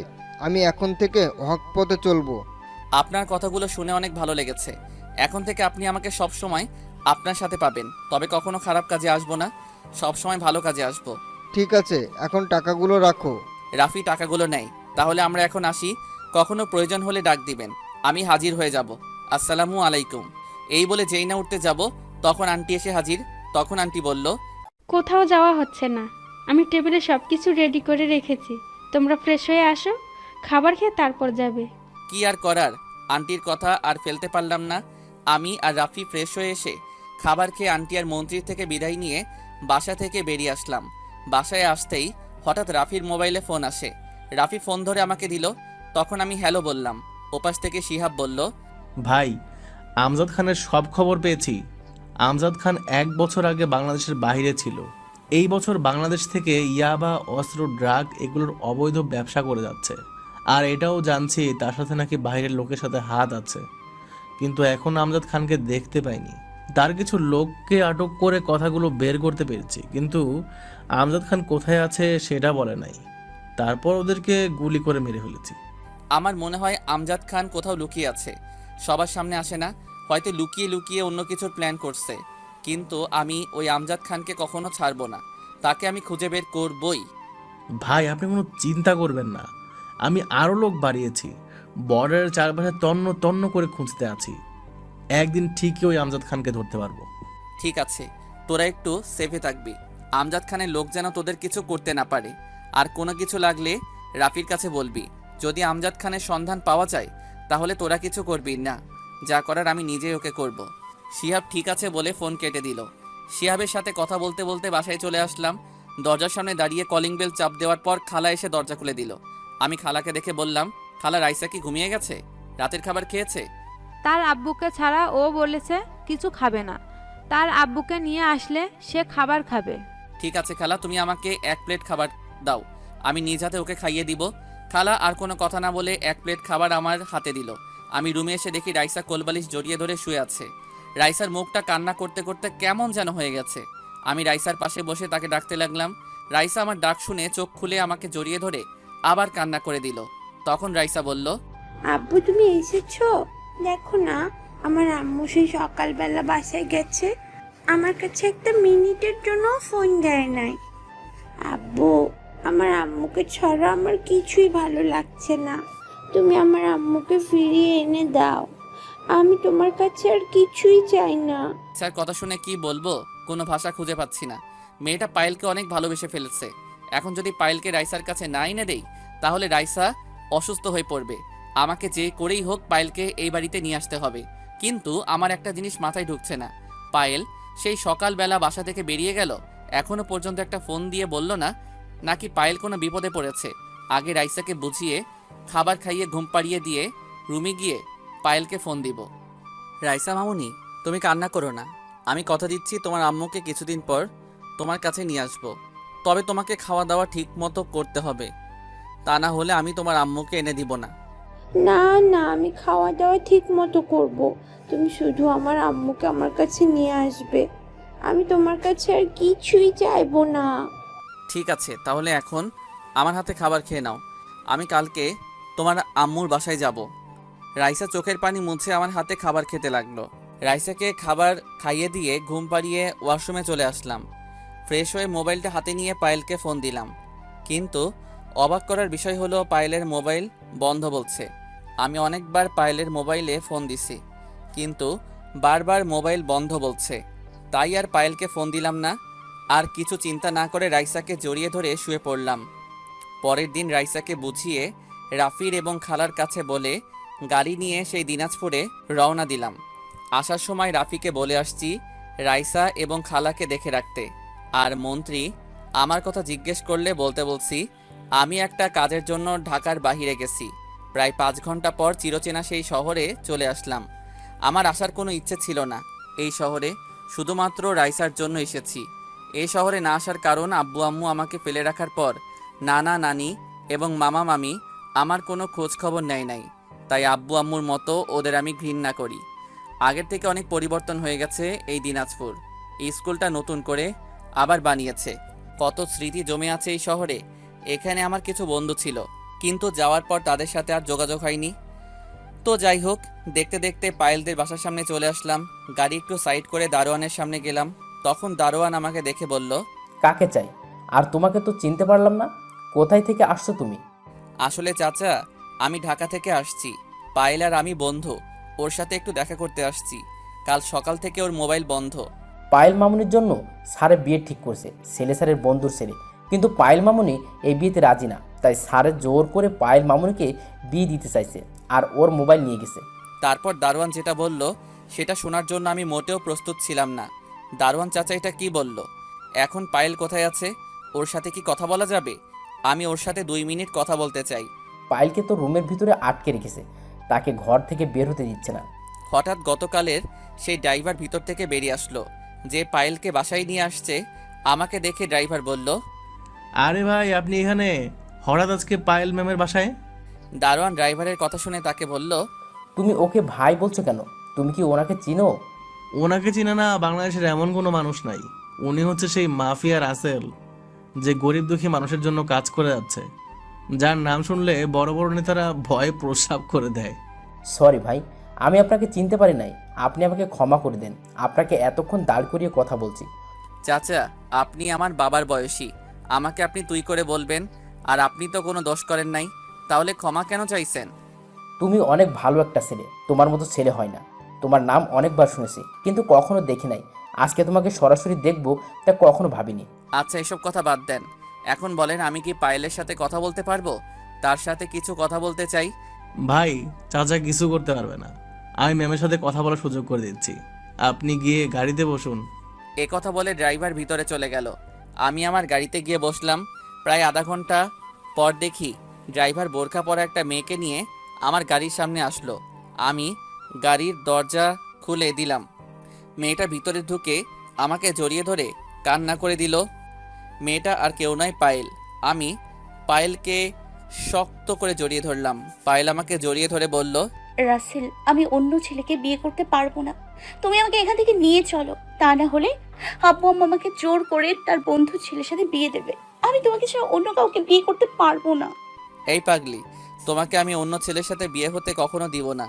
তুমি জানো, তুমি বাসা থেকে আসার পর পুরো বাসা ফাঁকা ফাঁকা লাগে। রাইসা সারাক্ষণ তোমার জন্য কান্না করে। আমি রাইসাকে কথা দিয়েছি, তোমাকে নিয়ে আমি ঢাকায় ফিরে যাব। তাহলে আমাকে এখান থেকে নিয়ে চলো। আব্বু আমাকে জোর করে বিয়ে দেবে। আমি তোমাকে এবং রাইসাকে ছাড়া থাকতে পারবো না। তুমি কোনো চিন্তা করো না, আমি তোমার আব্বু আম্মুর সাথে কথা বলবো, দেখি ওনারা কি বলে। যদি রাজি হয় তাহলে তো ভালোই, আর রাজি না হলে তোমাকে আমি উঠিয়ে নিয়ে যাব। তাহলে এখন আব্বুর সাথে কথা বলো। আব্বু বলছে খুব শীঘ্রই বিয়ের দিন তারিখ ঠিক করবে। ঠিক আছে, এখন কি তোমার আব্বু বাসায় আছে? হুম, আব্বু এখন বাসায় আছে। তুমি আমাকে নিয়ে আব্বুর সামনে যাবে। না, তুমি আগে ভিতরে চলে যাও, আমি কিছুক্ষণ পরে আসতেছি। আমার জরুরি একটা কাজ আছে। পায়েল ঠিক আছে বলে আমার কপালে একটা চুমো দিয়ে বাসার ভিতরে চলে গেল। আসলে আমার মোবাইলে রাফি অনেকক্ষণ থেকে ফোন দিয়ে যাচ্ছে, তার সাথে কথা বলার জন্য পায়েলকে ভিতরে পাঠিয়ে দিলাম। আমি এবার রাফিকে ফোন দিলাম। ফোন ঢোকার সাথে সাথে রাফি রিসিভ করলো। তখন আমি বললাম, কিরে এত ফোন দিচ্ছিস কেন? আমি পায়েলের সাথে কথা বলছিলাম, তাই তোর ফোন কেটে দিছি বারবার। ও, আসলে তোকে যে কারণে এত ফোন দিচ্ছি তা হলো কিছুক্ষণ আগে খবর পেয়েছি মন্ত্রীর বিপক্ষে প্রার্থী থেকে মারার জন্য আমজাদ খানের সাথে হাত মিলেছে। তারা জেনে গেছে তুই এখন দিনাজপুরে আসছিস, তাই আমজাদ খানের লোক তোকে মারার জন্য দিনাজপুরে রওনা দিছে। আমাকে মারার জন্য আমজাদ খানের লোক দিনাজপুরে আসছে। সমস্যা নেই, আসুক, দেখি আমজাদ খানের লোক আমার কি করতে পারে। তুই চিন্তা করিস না, নাজিম দিনাজপুরে আছে, আমি তার সাথে কথা বলছি তোকে সেভ করার জন্য। তার লোক নিয়ে তোর কাছে যাচ্ছে। এখন বল তুই কোথায় আছিস? আমি এখন পাইলদের বাসার সামনে আছি। ওর আব্বু আম্মুর সাথে কিছু কথা বলবো। তুই নাজিমকে বলিস দিনাজপুর হাই স্কুলের সামনে থাকতে। আমি 1 ঘন্টা পর আসতেছি। রাফি ঠিক আছে বলে ফোন কেটে দিল। আমি গাড়ি থেকে বের হয়ে পাইলদের বাসার দরজার সামনে দাঁড়িয়ে কলিং বেল চাপ দিলাম। কিছুক্ষণ পর একটা কাজের বুয়া এসে দরজা খুলে দিল। আমাকে দেখে কাজের বুয়া বলল, আপনি কে? আমি পাইলের বন্ধু, ঢাকা থেকে এসেছি। পাইলের আব্বু আম্মুর সাথে আমার কিছু কথা আছে। ঠিক আছে, আপনি ভিতরে আসুন, আমি স্যার আর ম্যাডামকে ডেকে দিচ্ছি। এই বলে কাজের বুয়া ভিতরে চলে গেল। আমি ভিতরে ঢুকে সোফায় গিয়ে বসলাম। কিছুক্ষণ পর পায়েলের আব্বু আম্মু আমার সামনে আসলো। তখন পায়েলের আব্বু বলল, তুমি কে? তোমাকে তো চিনতে পারলাম না। আসলে আপনাদের সাথে আমার কিছু কথা আছে, যদি আপনাদের একটু সময় হতো। সমস্যা নেই, তুমি বলো কি কথা বলবে। আসলে আমি আর পায়েল দুজন দুজনকে ভালোবাসি। আমি চাই পায়েলকে বিয়ে করতে। পায়েল বলেছে তাকে এখান থেকে নিয়ে যেতে, কিন্তু আমি তা কখনো করব না।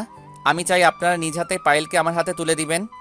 তুমি কি জানো আমি পায়েলের বিয়ে ঠিক করে ফেলেছি? ছেলের বাবা আমার বন্ধু, তাদের নিজস্ব ব্যবসা আছে।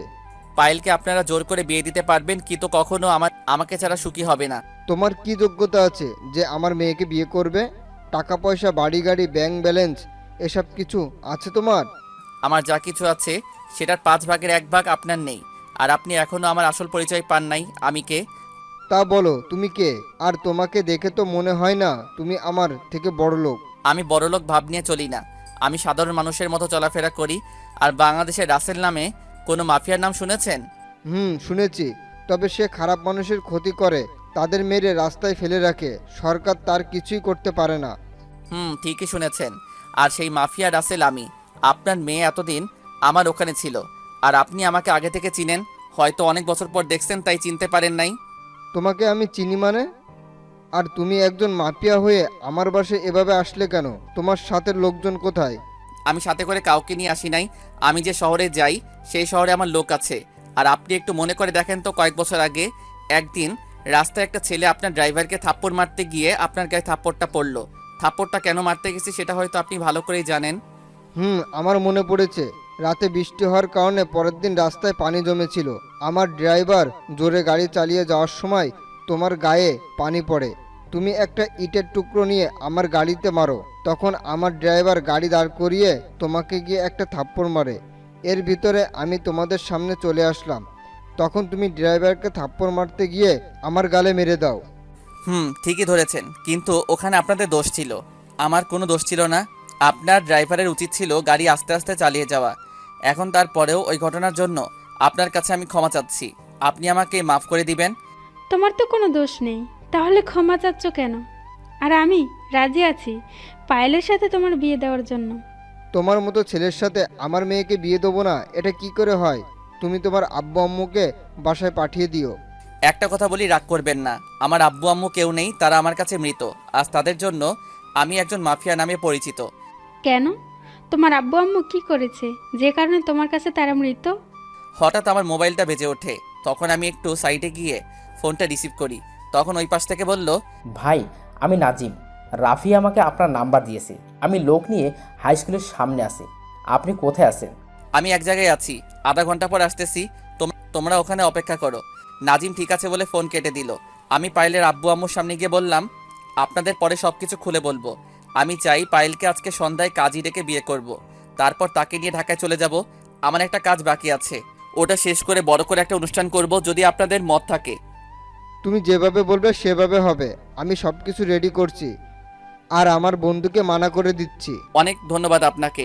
তাহলে আমি এখন আসি, সন্ধ্যায় আপনার বাসায় আসব। আপনি সব কিছু রেডি করে রাখবেন। এখন কিছু খাবো না, সন্ধ্যায় বিয়ে করার পর খাবো।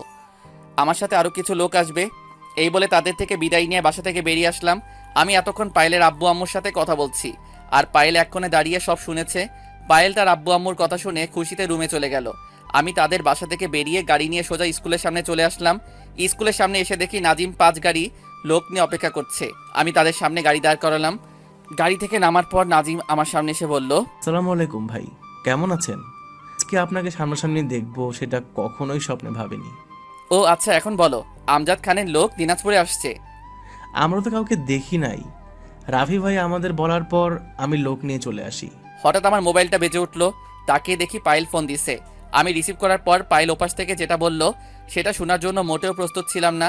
পায়েলের কথা শুনে আমার মাথা পুরো গরম হয়ে গেল। পায়েল আমাকে ফোন করে বলল, রাসেল, তুমি আমাদের বাড়ি থেকে বের হয়ে যাওয়ার পর আব্বুর মোবাইলে একটা কল আসে। আমজাদ খান নামে এক লোক ফোন দিয়েছে। উনি বলেছে তোমাকে যদি তাদের হাতে তুলে না দিই তাহলে আব্বুকে মেরে ফেল। আব্বু আম্মু এখন টেনশন করতেছে। আমি পায়েলের কথা শুনে মাথায় রক্ত উঠে গেছে। তখন আমি পায়েলকে বললাম, তোমার আব্বু আম্মুকে কোনো টেনশন করতে বলবে না। ওই আমজাদ খান আমার কিছুই করতে পারবে না, তোমার আব্বুর কিছুই করতে পারবে না। আমি এখনই আসছি তোমাদের বাসায়। প্লিজ তুমি এসো না। আমজাদ খানের লোক আমাদের বাসার চারপাশে ঘোরাঘুরি করছে, তোমাকে দেখলে হয়তো মেরে ফেলবে। আমাকে নিয়ে চিন্তা করতে হবে না, ওরা আমাকে এখনো চিনে নাই, আমার কিছুই করতে পারবে না। বলে ফোনটা কেটে নাজিম এবং তার লোক নিয়ে পায়েলদের বাসায় যেতে লাগলাম। কিছুক্ষণ পর পায়েলদের বাসার সামনে চলে আসলাম। নাজিমকে আগে গাড়ি থেকে নামতে বললাম, তাকে বলছি চারপাশে তাকিয়ে দেখতে, কাউকে দেখা যায়নি। নাজিম এবং তার লোক গাড়ি থেকে নেমে বাসার চারপাশে তাকিয়ে দেখতে লাগলো, কিন্তু কাউকে দেখতে পাইনি। তারপর আমি গাড়ি থেকে নেমে বাসার ভিতরে ঢুকে দরজার সামনে দাঁড়িয়ে কলিং বেল চাপ দিলাম। কিছুক্ষণ পর পায়েল এসে দরজা খুলে দিল। আমি আর নাজিম ভিতরে ঢুকলাম আর বাকিদের বাহিরে পাহারা দিতে বললাম। ভিতরে ঢোকার পর পায়েলের আব্বু আম্মু আমার সামনে আসলো। তখন আমি বললাম, পায়েল আমাকে ফোন করে সব বলেছে, এখন বলুন আমজাদ খান আপনাকে আর কি বলেছে। এখন আমজাদ খান বলেছে তোমাকে তাদের হাতে তুলে দিতে, পায়েলকে তোমার সাথে বিয়ে দিতে মানা করেছে। আমি যদি এসব তোমাকে বলি তাহলে আমার পরিবারের সবাইকে মেরে ফেলবে। আপনি আমাকে সব বলে দিচ্ছেন, তাহলে যদি আমজাদ খান আপনাকে মেরে ফেলে? আমি ওই আমজাদ খানকে ভয় পাই না। তোমার সাথে কথা বলার পর আমার সাহস বেড়ে গেছে, তাই আমি কাউকে ভয় পাই না। এই সাহস সবসময় মনের ভিতরে রাখবেন, তাহলে কোনো সন্ত্রাসী আপনার কিছুই করতে পারবে না। হঠাৎ বাইরে গোলাগুলি শব্দ শুরু হলো। আমি পকেট থেকে গানটা বের করে নাজিমকে সাথে নিয়ে বাসা থেকে বের হলাম। বাইরে এসে দেখি 15-20 জনের মতো লোক আমার লোকদের গুলি করছে। তখন আমিও তাদের গুলি করতে লাগলাম। নাজিমও গুলি করতে লাগলো।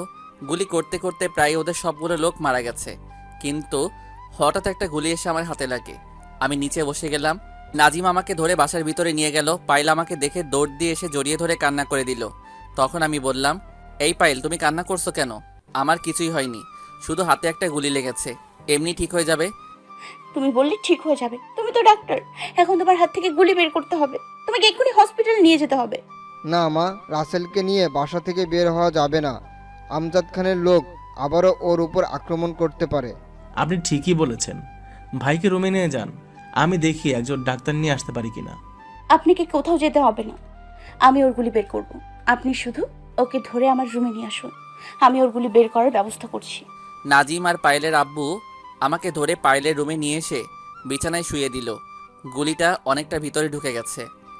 কিছুক্ষণ পর পায়েল রুমে এসে আমার পাশে বসলো। আমি তাকিয়ে দেখি পায়েলের হাতে একটা ছুরি। তখন পায়েল বলল, প্লিজ রাসেল, তোমাকে একটু ব্যথা সহ্য করতে হবে, এছাড়া আমি আর কোনো উপায় খুঁজে পাচ্ছিলাম না। আমি ব্যথার কারণে কথা বলতে পারছি না। মাথা নাড়িয়ে বললাম, গুলি বের করতে। তখন পায়েল নাজিমকে বলল, আপনি একটু রাসেলকে শক্ত করে চেপে ধরেন, আমি জানি ও অনেক ব্যথা পাবে। নাজিম আর কোনো কথা না বলে আমার এক হাত শক্ত করে চেপে ধরলো, আর এক হাত পায়েলের আব্বু চেপে ধরলো। পায়েল ছুরিটায় আগুন দিয়ে অনেক গরম করলো। তারপর ছুরিটার মাথা দিয়ে গুলি বের করতে লাগলো।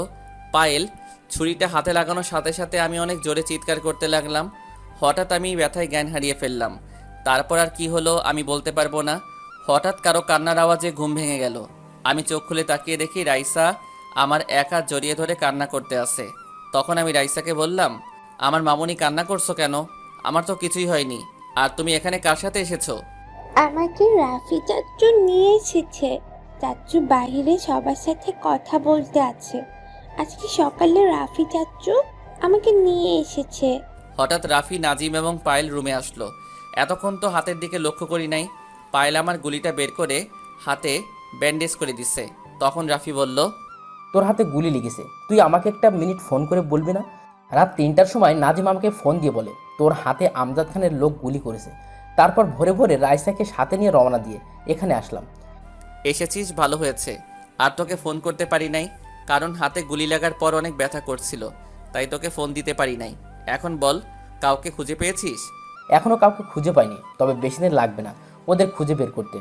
আমার মনে হয় মন্ত্রীর বিপক্ষ প্রার্থীকে ধরতে পারলে আমজাদ খানের সংবাদ পাওয়া যাবে। তুই বলছিস না মন্ত্রীর বিপক্ষ প্রার্থী আমজাদ খানের সাথে হাত মিলিয়েছে আমাকে মারার জন্য? আসলে তোকে না জানিয়ে আমি আমাদের এক লোককে ওই জুনাইদ সাহেব এর ওখানে পাঠিয়েছি একটা কাজের জন্য। তখন ওই লোকটা আমাকে ফোন দিয়ে ওইসব কথা বলেছে। তাহলে ঠিক আছে, আগে ওই জুনায়েদ সাহেবকে ধরতে হবে, তাহলে সব খবর পাওয়া যাবে। আমি যে দিনাজপুরে আসছি এটা হয়তো ওই জুনায়েদ সাহেব আমজাদ খানকে বলেছে, তা না হলে বাহিরের কেউ জানে না আমি কোথায় আছি। ওনাকে ধরতে হলে তো আমাদের আবার ঢাকায় ফিরে যেতে হবে, কিন্তু তোকে এই অবস্থায় রেখে আমি কোথায় যাব না। আমজাদ খানের লোক আবার আক্রমণ করতে পারে। তোদের কোথাও যেতে হবে না, আমি মেহেদির সাথে কথা বলছি। মেহেদিকে এবার ওপরে নিয়ে আসতে হবে। এবার আমাদের খেলা শুরু হবে। ওই আমজাদ খান এবং তার লোক কাউকে বাঁচিয়ে রাখবো না। এবারে বাংলাদেশ থেকে সব অবৈধ ব্যবসায় আগুন লাগিয়ে দিব। তুই ঠিকই বলছিস, এবার আমাদের দেশের জন্য কিছু করতে হবে। দেশটাকে সন্ত্রাসী, চাঁদাবাজি, টেন্ডারবাজি ওদের হাত থেকে বাঁচাতে হবে, তারপর আমাদের কাজ ছেড়ে দিব। হঠাৎ পায়েল বলল, আপনাদের কথা শেষ হয়েছে? তাহলে এবার রাফি আর নাজিম তোমরা নিচে যাও, আমাদের জন্য নাস্তা রেডি করো। আমি রাইসা এবং রাসেলকে রুমে খাইয়ে দিচ্ছি। নাজিম আর রাফি ঠিক আছে বলে রুম থেকে বেরিয়ে গেল। পায়েল আমাকে ধরে বসালো। তখন পায়েল বলল, তুমি বসো, আমি তোমার জন্য পানি নিয়ে আসছি। আর রাইসা, মামুনি, তুমি আমার সাথে আসো, ফ্রেশ হয়ে বাবার সাথে খাবার খাবে। রাইসা আর পায়েল ওয়াশরুমে ঢুকে ফ্রেশ হয়ে আসলো আর সাথে পানি নিয়ে এসে আমার মুখটা ধুয়ে দিল। পায়েল রুম থেকে বেরিয়ে আমাদের জন্য নাস্তা নিয়ে আসলো। পায়েল নিজ হাতে আমাকে এবং রাইসাকে খাইয়ে দিচ্ছে। নাস্তা খাওয়া শেষ হবার পর পায়েল আমাকে ওষুধ খাইয়ে দিল। তখন আমি পায়েলকে বললাম, পায়েল তোমার অনেক কষ্ট হচ্ছে তাই না? এটা তুমি কি বলছো? আমি আমার স্বামীর সেবা করছি, এখানে কষ্ট পাওয়ার কি আছে? এখনও তো আমাদের বিয়ে হয়নি। হয়নি তো কি হয়েছে? তুমি আগে সুস্থ হয়ে ওঠো, তারপর আমাদের বিয়ে হবে। যদি আমি আমজাদ খানকে মারতে গিয়ে মরে যাই তখন তুমি কি করবে? তখন আমিও তোমার কাছে চলে যাব। তুমি যদি আমার কাছে চলে আসো তাহলে আমার মেয়েকে কে দেখে রাখবে? তখন তো তুমি ছাড়া ওর আপন কেউ থাকবে না। আমার কথা শুনে রাইসা বলে উঠল, যদি তোমার কিছু হয় তাহলে আমি আর আম্মু তোমার কাছে চলে যাব। আমি আর কোনো কথা না বলে রাইসা এবং পায়েলকে জড়িয়ে ধরলাম। পায়েল আর রাইসা আমাকে শক্ত করে জড়িয়ে ধরলো। হঠাৎ আমার মোবাইলে একটা কল আসলো। কলটা রিসিভ করার পর ওই পাশ থেকে যে কথা বলল তার কথা শুনে আমার মাথা গরম হয়ে গেল। ওপাশ থেকে যে ফোন করেছে সে আর কেউ নয়, বর্তমান মন্ত্রী। মন্ত্রী বলল, রাসেল মাফিয়া, তোর সাহস কি করে হলো আমার অবৈধ ব্যবসায় আগুন লাগানোর? তুই আমাকে এখনো চিনতে পারিস নাই, তোকে আমি মেরেই ফেলবো। তুই কি মনে করেছিস আমি তোর কথা বিশ্বাস করব? আরে তোকে আমি হাড়ে হাড়ে চিনি, তাই তো তোর পিছনে লোক লাগিয়ে রেখেছি। তুই আমাকে ভুলিয়ে ভালিয়ে ভালো সেজেছিস, সেটা আমি বুঝতে পেরেছি। তুই হয়তো আরেকটা কথা জানিস নাই, ওই আমজাদ খান আমার সাথে হাত মিলিয়েছে। তোর কারণে আমরা কোনো কাজ করতে পারছি না, তাই তো জুনায়েদ ও আমাদের সাথে হাত মিলিয়েছে। এবার তোকে শেষ করে দেশটা আমাদের মতো চালাবো। আমি বেঁচে থাকতে তোরা সেটা কখনোই পারবি না। এতদিন তোকে কিছু করি নাই একমাত্র তোর স্ত্রীর কারণে, কিন্তু এবার তোকেও ওই আমজাদ খানের সাথে গুলি করে মারবো। সেটা তুই চেষ্টা করে দেখতে পারিস। এবার তো তুই বেঁচে গেলি, কিন্তু পরের বার তোকে কেউ বাঁচাতে পারবে না। তুই মরার জন্য প্রস্তুত থাকিস। সেটা সময় হলে দেখতে পাবি কে কাকে মারে। এবার আর তোর ওপর দয়া করব না। তোদের মতো মানুষদের না মেরে এই মাফিয়া কখনো শান্ত হবে না। বলে ফোনটা কেটে দিলাম। তখন পায়েল আমাকে বলল, আর ফোন ছিল, আর তুমি ওর সাথে এভাবে কথা বলছিলে কেন? আমার অনেক ভয় হচ্ছে যদি ওরা তোমাকে মেরে ফেলে। ওদের না মেরে আমি মাফিয়া কখনো মরবো না, আর মরলেও আফসোস থাকবে না, কারণ দেশের মানুষের জন্য নিজের জীবন দিতে প্রস্তুত আছি। তুমি একা তাদের সাথে পেরে উঠবে? মন্ত্রীর হাত তো অনেক বড়, ওনার হাত দেশের বাইরের মানুষদের সাথে আছে। আমার হাতও অনেক বড়, সেটা তুমি সময় হলে দেখতে পাবে। আমাকে দেখতে সাধারণ মানুষের মতো লাগে, কিন্তু আমি যে কত বড় হারামি এটা ওই মন্ত্রী এবং আমজাদ খান জানে না। তোমার কিছু হয়ে গেলে আমি রাইসা কাকে নিয়ে বাঁচবো? আমি তোমাকে হারাতে পারবো না। পায়েল, তুমি ভেঙে পড়ো না, তাহলে আমি কাজটা করতে পারবো না। শুধু আমার জন্য আল্লাহর কাছে দোয়া করো, আমি যেন এইসব জালিমদের ধ্বংস করতে পারি, তাহলে দেশের মানুষ সুন্দরভাবে জীবন যাপন করতে পারবে। আমি তোমার জন্য সব সময় দোয়া করি, তুমি যেন দেশের মানুষকে এইসব জালিমদের হাত থেকে রক্ষা করতে পারো। এ বলে আমি জড়িয়ে ধরলাম ওকে। আমি আপনাদের একটা কথা বলতে ভুলে গেছি। আসলে আমি জানতাম মন্ত্রী এত সহজে ভালো হবার কথা নয়। হঠাৎ ভালো হবার নিশ্চয়ই কোনো কারণ আছে, তাই ওনার পিছনে লোক লাগিয়ে রেখেছি। পরে আমি সব জানতে পারলাম। মানুষের সাথে উপরে ভালোভাবে কথা বলবে আর ভিতরে অবৈধ ব্যবসা করে যাচ্ছে। তাই আমার লোকগুলোকে বলছি সুযোগ পেলে মন্ত্রীর গোডাউনে আগুন লাগিয়ে দিতে। ওরা তাই করলো, কিন্তু মন্ত্রীর আরও অনেকগুলো অবৈধ ব্যবসা আছে, সেগুলো কোথায় সেটাও আমি জানি। রাতে পায়েল নিজ হাতে খাবার খাইয়ে দিয়ে, ঔষধ খাইয়ে দিয়ে অন্য একটা রুমে রাইসাকে নিয়ে চলে গেল। আমি পকেট থেকে মোবাইল বের করে মেহেদিকে ফোন দিলাম। মেহেদি কল রিসিভ করে বলল, কিরে, কেমন আছিস? তোর হাতের ব্যথা কমেছে? আমি ভালো আছি, ব্যথা আগের থেকে কিছুটা কমছে। এখন বল তুই কেমন আছিস? সবগুলো ট্রেনিং দেওয়া শেষ হয়েছে? আমিও ভালো আছি, আর সবগুলোকে ভালোভাবে ট্রেনিং দিয়েছি। এখন তুই বললে উপরে উঠে আসবো, আমার কাজ শুরু করেও দিব। কালকে তুই সবাইকে নিয়ে ওপরে উঠে আসবি, আর মন্ত্রীর এবং জুনাইদের যত অবৈধ ব্যবসা আছে সবগুলো ধ্বংস করে দিবি। তাদের লোক একটাকেও বাঁচিয়ে রাখবি না, সবগুলোকে মেরে মাটির নিচে পুঁতে রাখবি। ঠিক আছে, তুই যেভাবে বললি সেইভাবে কাজ হয়ে যাবে। আর আমার অ্যাকাউন্টে কিছু টাকা পাঠিয়ে দিস তো। সমস্যা নেই, আমি রাফিকে বলে দিব, সে তোর অ্যাকাউন্টে টাকা পাঠিয়ে দিবে। আর কখন কি হয় আমাকে জানাবি। মেহেদি ঠিক আছে বলে ফোন কেটে দিল। এবার আপনাদের একটা গোপন কথা খুলে বলি। মন্ত্রীর স্ত্রী মানে আন্টি আমাকে একদিন তার রুমে নিয়ে দরজা বন্ধ করে বলল, রাসেল, আমার একটা কাজ করে দিতে পারবি? হয়তো যে কাজের কথা বলবো তুমি সেটা কখনোই কল্পনা করতে পারবে না, কিন্তু তুমি আমার কাজটা করে দিবে। আমি জানি তুমি এই কাজটা করতে পারবে। কি কাজ আন্টি? যদি সম্ভব হয় তাহলে আমি অবশ্যই তোমার কাজটা করে দিব, তবে এমন কোনো কাজের কথা বলবে না যেটা আমি করতে পারবো না। আমার কাজটা হচ্ছে আমার স্বামী মানে তোমার আঙ্কেলকে মেরে ফেলতে হবে। আন্টি, এটা আপনি কি বলছেন? আঙ্কেলকে কেন মারবো? আর ওনাকে মারলে তো আপনি বিধবা হয়ে যাবেন। বিধবা হলে আমার কোনো সমস্যা নেই, ওই খুনিকে তোমার মারতে হবে। তুমি জানো ওই মন্ত্রী আমার বাবা মাকে মেরে আমাকে জোর করে বিয়ে করেছে। আমি অনেক চেষ্টা করছি ওকে মারার জন্য, কিন্তু মারতে পারি নাই।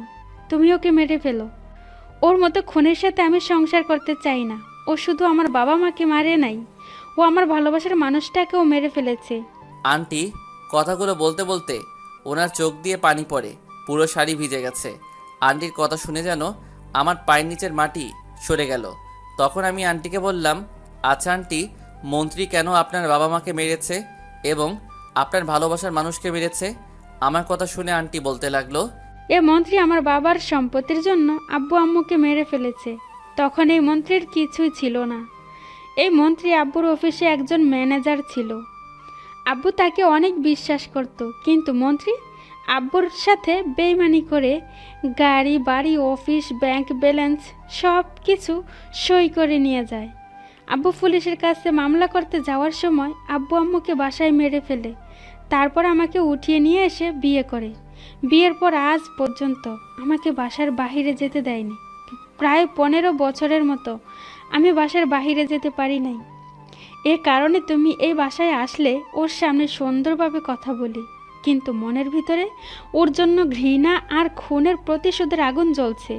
এবার বলুন, আপনার ভালোবাসার মানুষটির সাথে কতদিনের রিলেশন ছিল? আর আপনার আব্বু আম্মুকে মারার আগে আপনি কি করতেন? তখন আমি পড়ালেখা করতাম, মাস্টার্স কমপ্লিট করছি। মাস্টার্স কমপ্লিট করার পর আব্বু আম্মুকে মেরে ফেলে এবং আমাকে জোর করে বিয়ে করে। আর আমার আর রাতুলের রিলেশন কলেজ লাইফ থেকে। মন্ত্রী আমাকে বিয়ে করার পর কেমন করে যেন রাতুলের কথা জানতে পারে। পরে আমাকে রাতুলকে মেরে ফেলার হুমকি দেয় যদি আমি বাহিরের কারো কাছে কিছু বলি। কিন্তু কয়টা মাস যাওয়ার পর রাতুলের কোনো খোঁজ খবর পাইনি। সে কি বেঁচে আছে নাকি মন্ত্রী ওকে মেরে ফেলেছে সেটা বলতে পারবো না। আমার মনে হয় মন্ত্রী তাকে মেরে ফেলেছে। ঠিক আছে আন্টি, আমি আপনাকে কথা দিচ্ছি, এই মন্ত্রীকে আমি কখনো বাঁচিয়ে রাখবো না।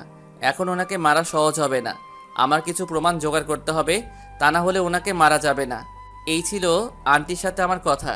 এরপর ওই মন্ত্রীকে আমি দু চোখে দেখতে পারতাম না, আর মন্ত্রী যে সময় আমাকে ডাকতো তখনই চলে যেতাম, কারণ আমার প্রমাণ বের করতে হবে।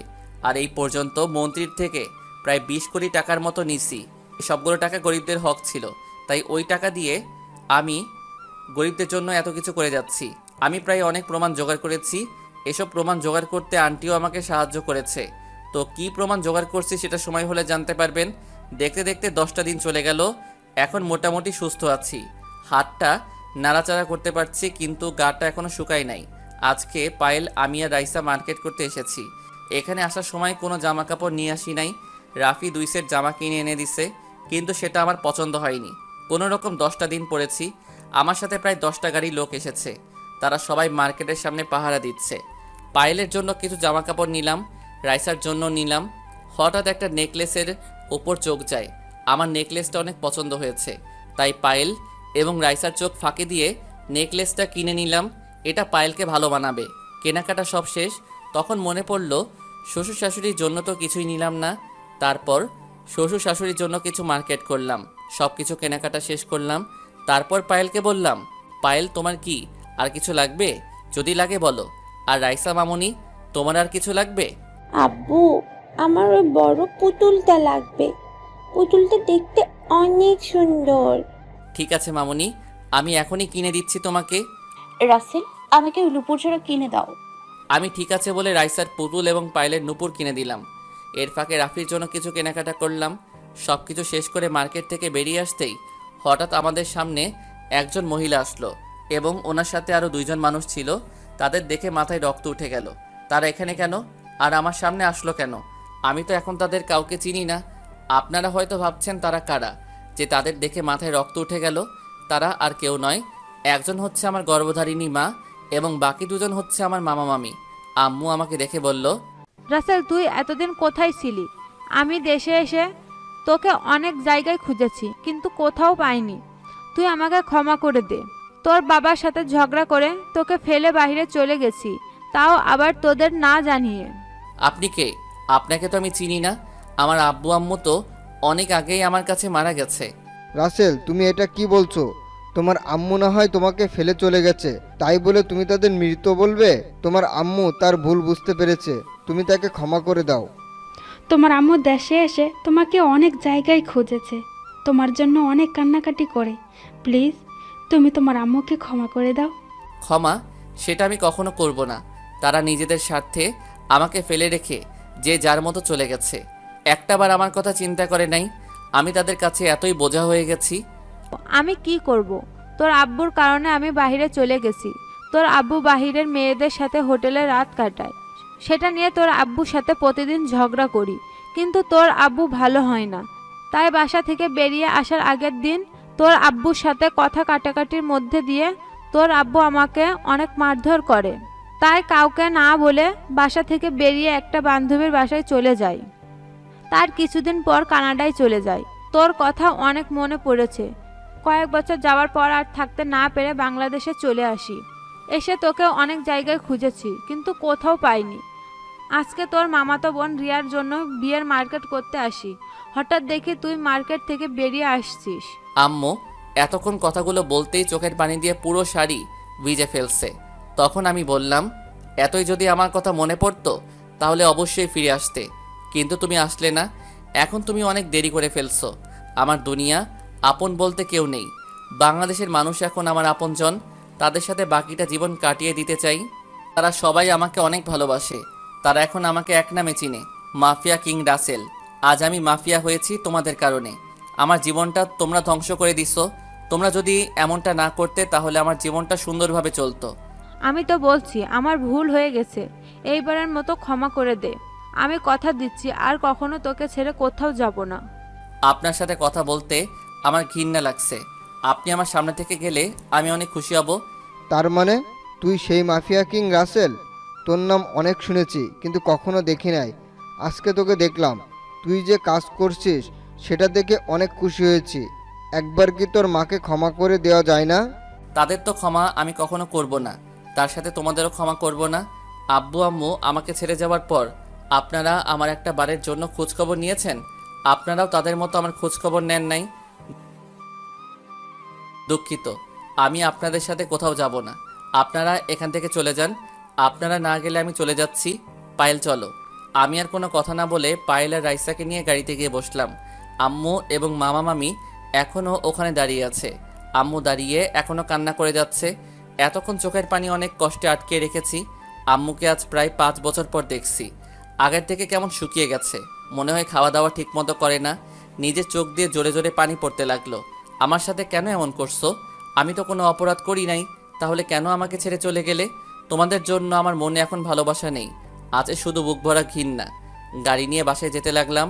তখন পায়েল বলল, তুমি তোমার আম্মুকে ক্ষমা করে দিতে, উনি তো ওনার ভুল বুঝতে পেরেছে।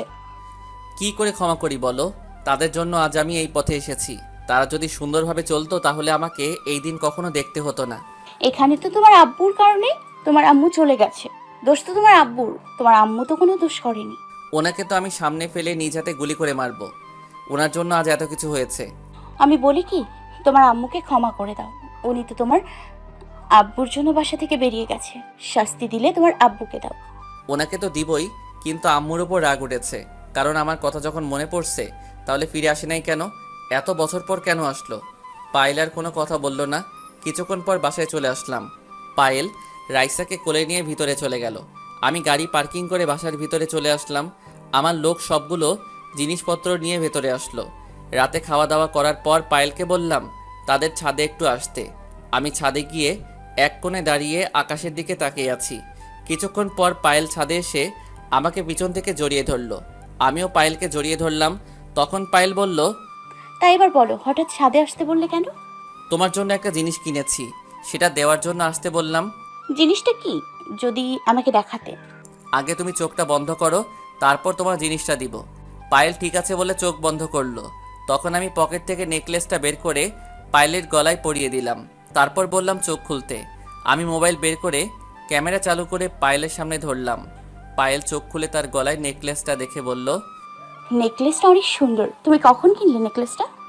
এটা আমি লুকিয়ে কিনেছি তোমাকে দেওয়ার জন্য। তোমাকে কিন্তু নেকলেসটাই অনেক সুন্দর লাগছে। দেখতে হবে না কে কিনেছে আমার জন্য, তোমার পছন্দ আছে বলতে হবে। পায়েল আমাকে একটু জড়িয়ে ধরে থাকবে। আজ এত বছর পর আম্মুকে দেখে কেমন জানি খারাপ লাগছে। ঠিক আছে ধরছি। এই তো, যদি খারাপ লাগে তাহলে ওই সময় ফিরিয়ে দিলে কেন? অভিমান আর ঘৃণ নাই, তাই আম্মুকে ফিরিয়ে দিছি। আমি কখনো এমনটা করতে চাই নাই। তুমি জানো, তারা আমাকে ছেড়ে যাওয়ার পর অনেক কষ্ট পেয়েছি। এমন কোনো রাত নাই তাদের জন্য কান্না করি নাই। চিন্তা করো না, দেখবে আস্তে আস্তে সব ঠিক হয়ে যাবে। পায়েল আর আমি কিছুক্ষণ ছাদে থেকে নিচে এসে যে যার রুমে চলে আসলাম। রুমে এসে ওয়াশরুমে ঢুকে ফ্রেশ হয়ে বিছানায় শুতেই মোবাইলটা বেজে উঠল। মোবাইলটা হাতে নিয়ে দেখি মেহেদি ফোন দিচ্ছে। আমি ফোনটা রিসিভ করার পর মেহেদি বলল, কিরে কেমন আছিস? ওই মন্ত্রী এবং আমজাদ খানের সব খবর পেয়ে গেছি, কিছু প্রমাণ জোগাড় করে ফেলেছি। তাহলে তো ভালোই। এখন আমাদের মিশনে যেতে হবে। তুই সব কিছু রেডি করে রাখ। আমি সব কিছু রেডি করে রাখছি, তুই কালকেই ঢাকায় ফিরে আয়।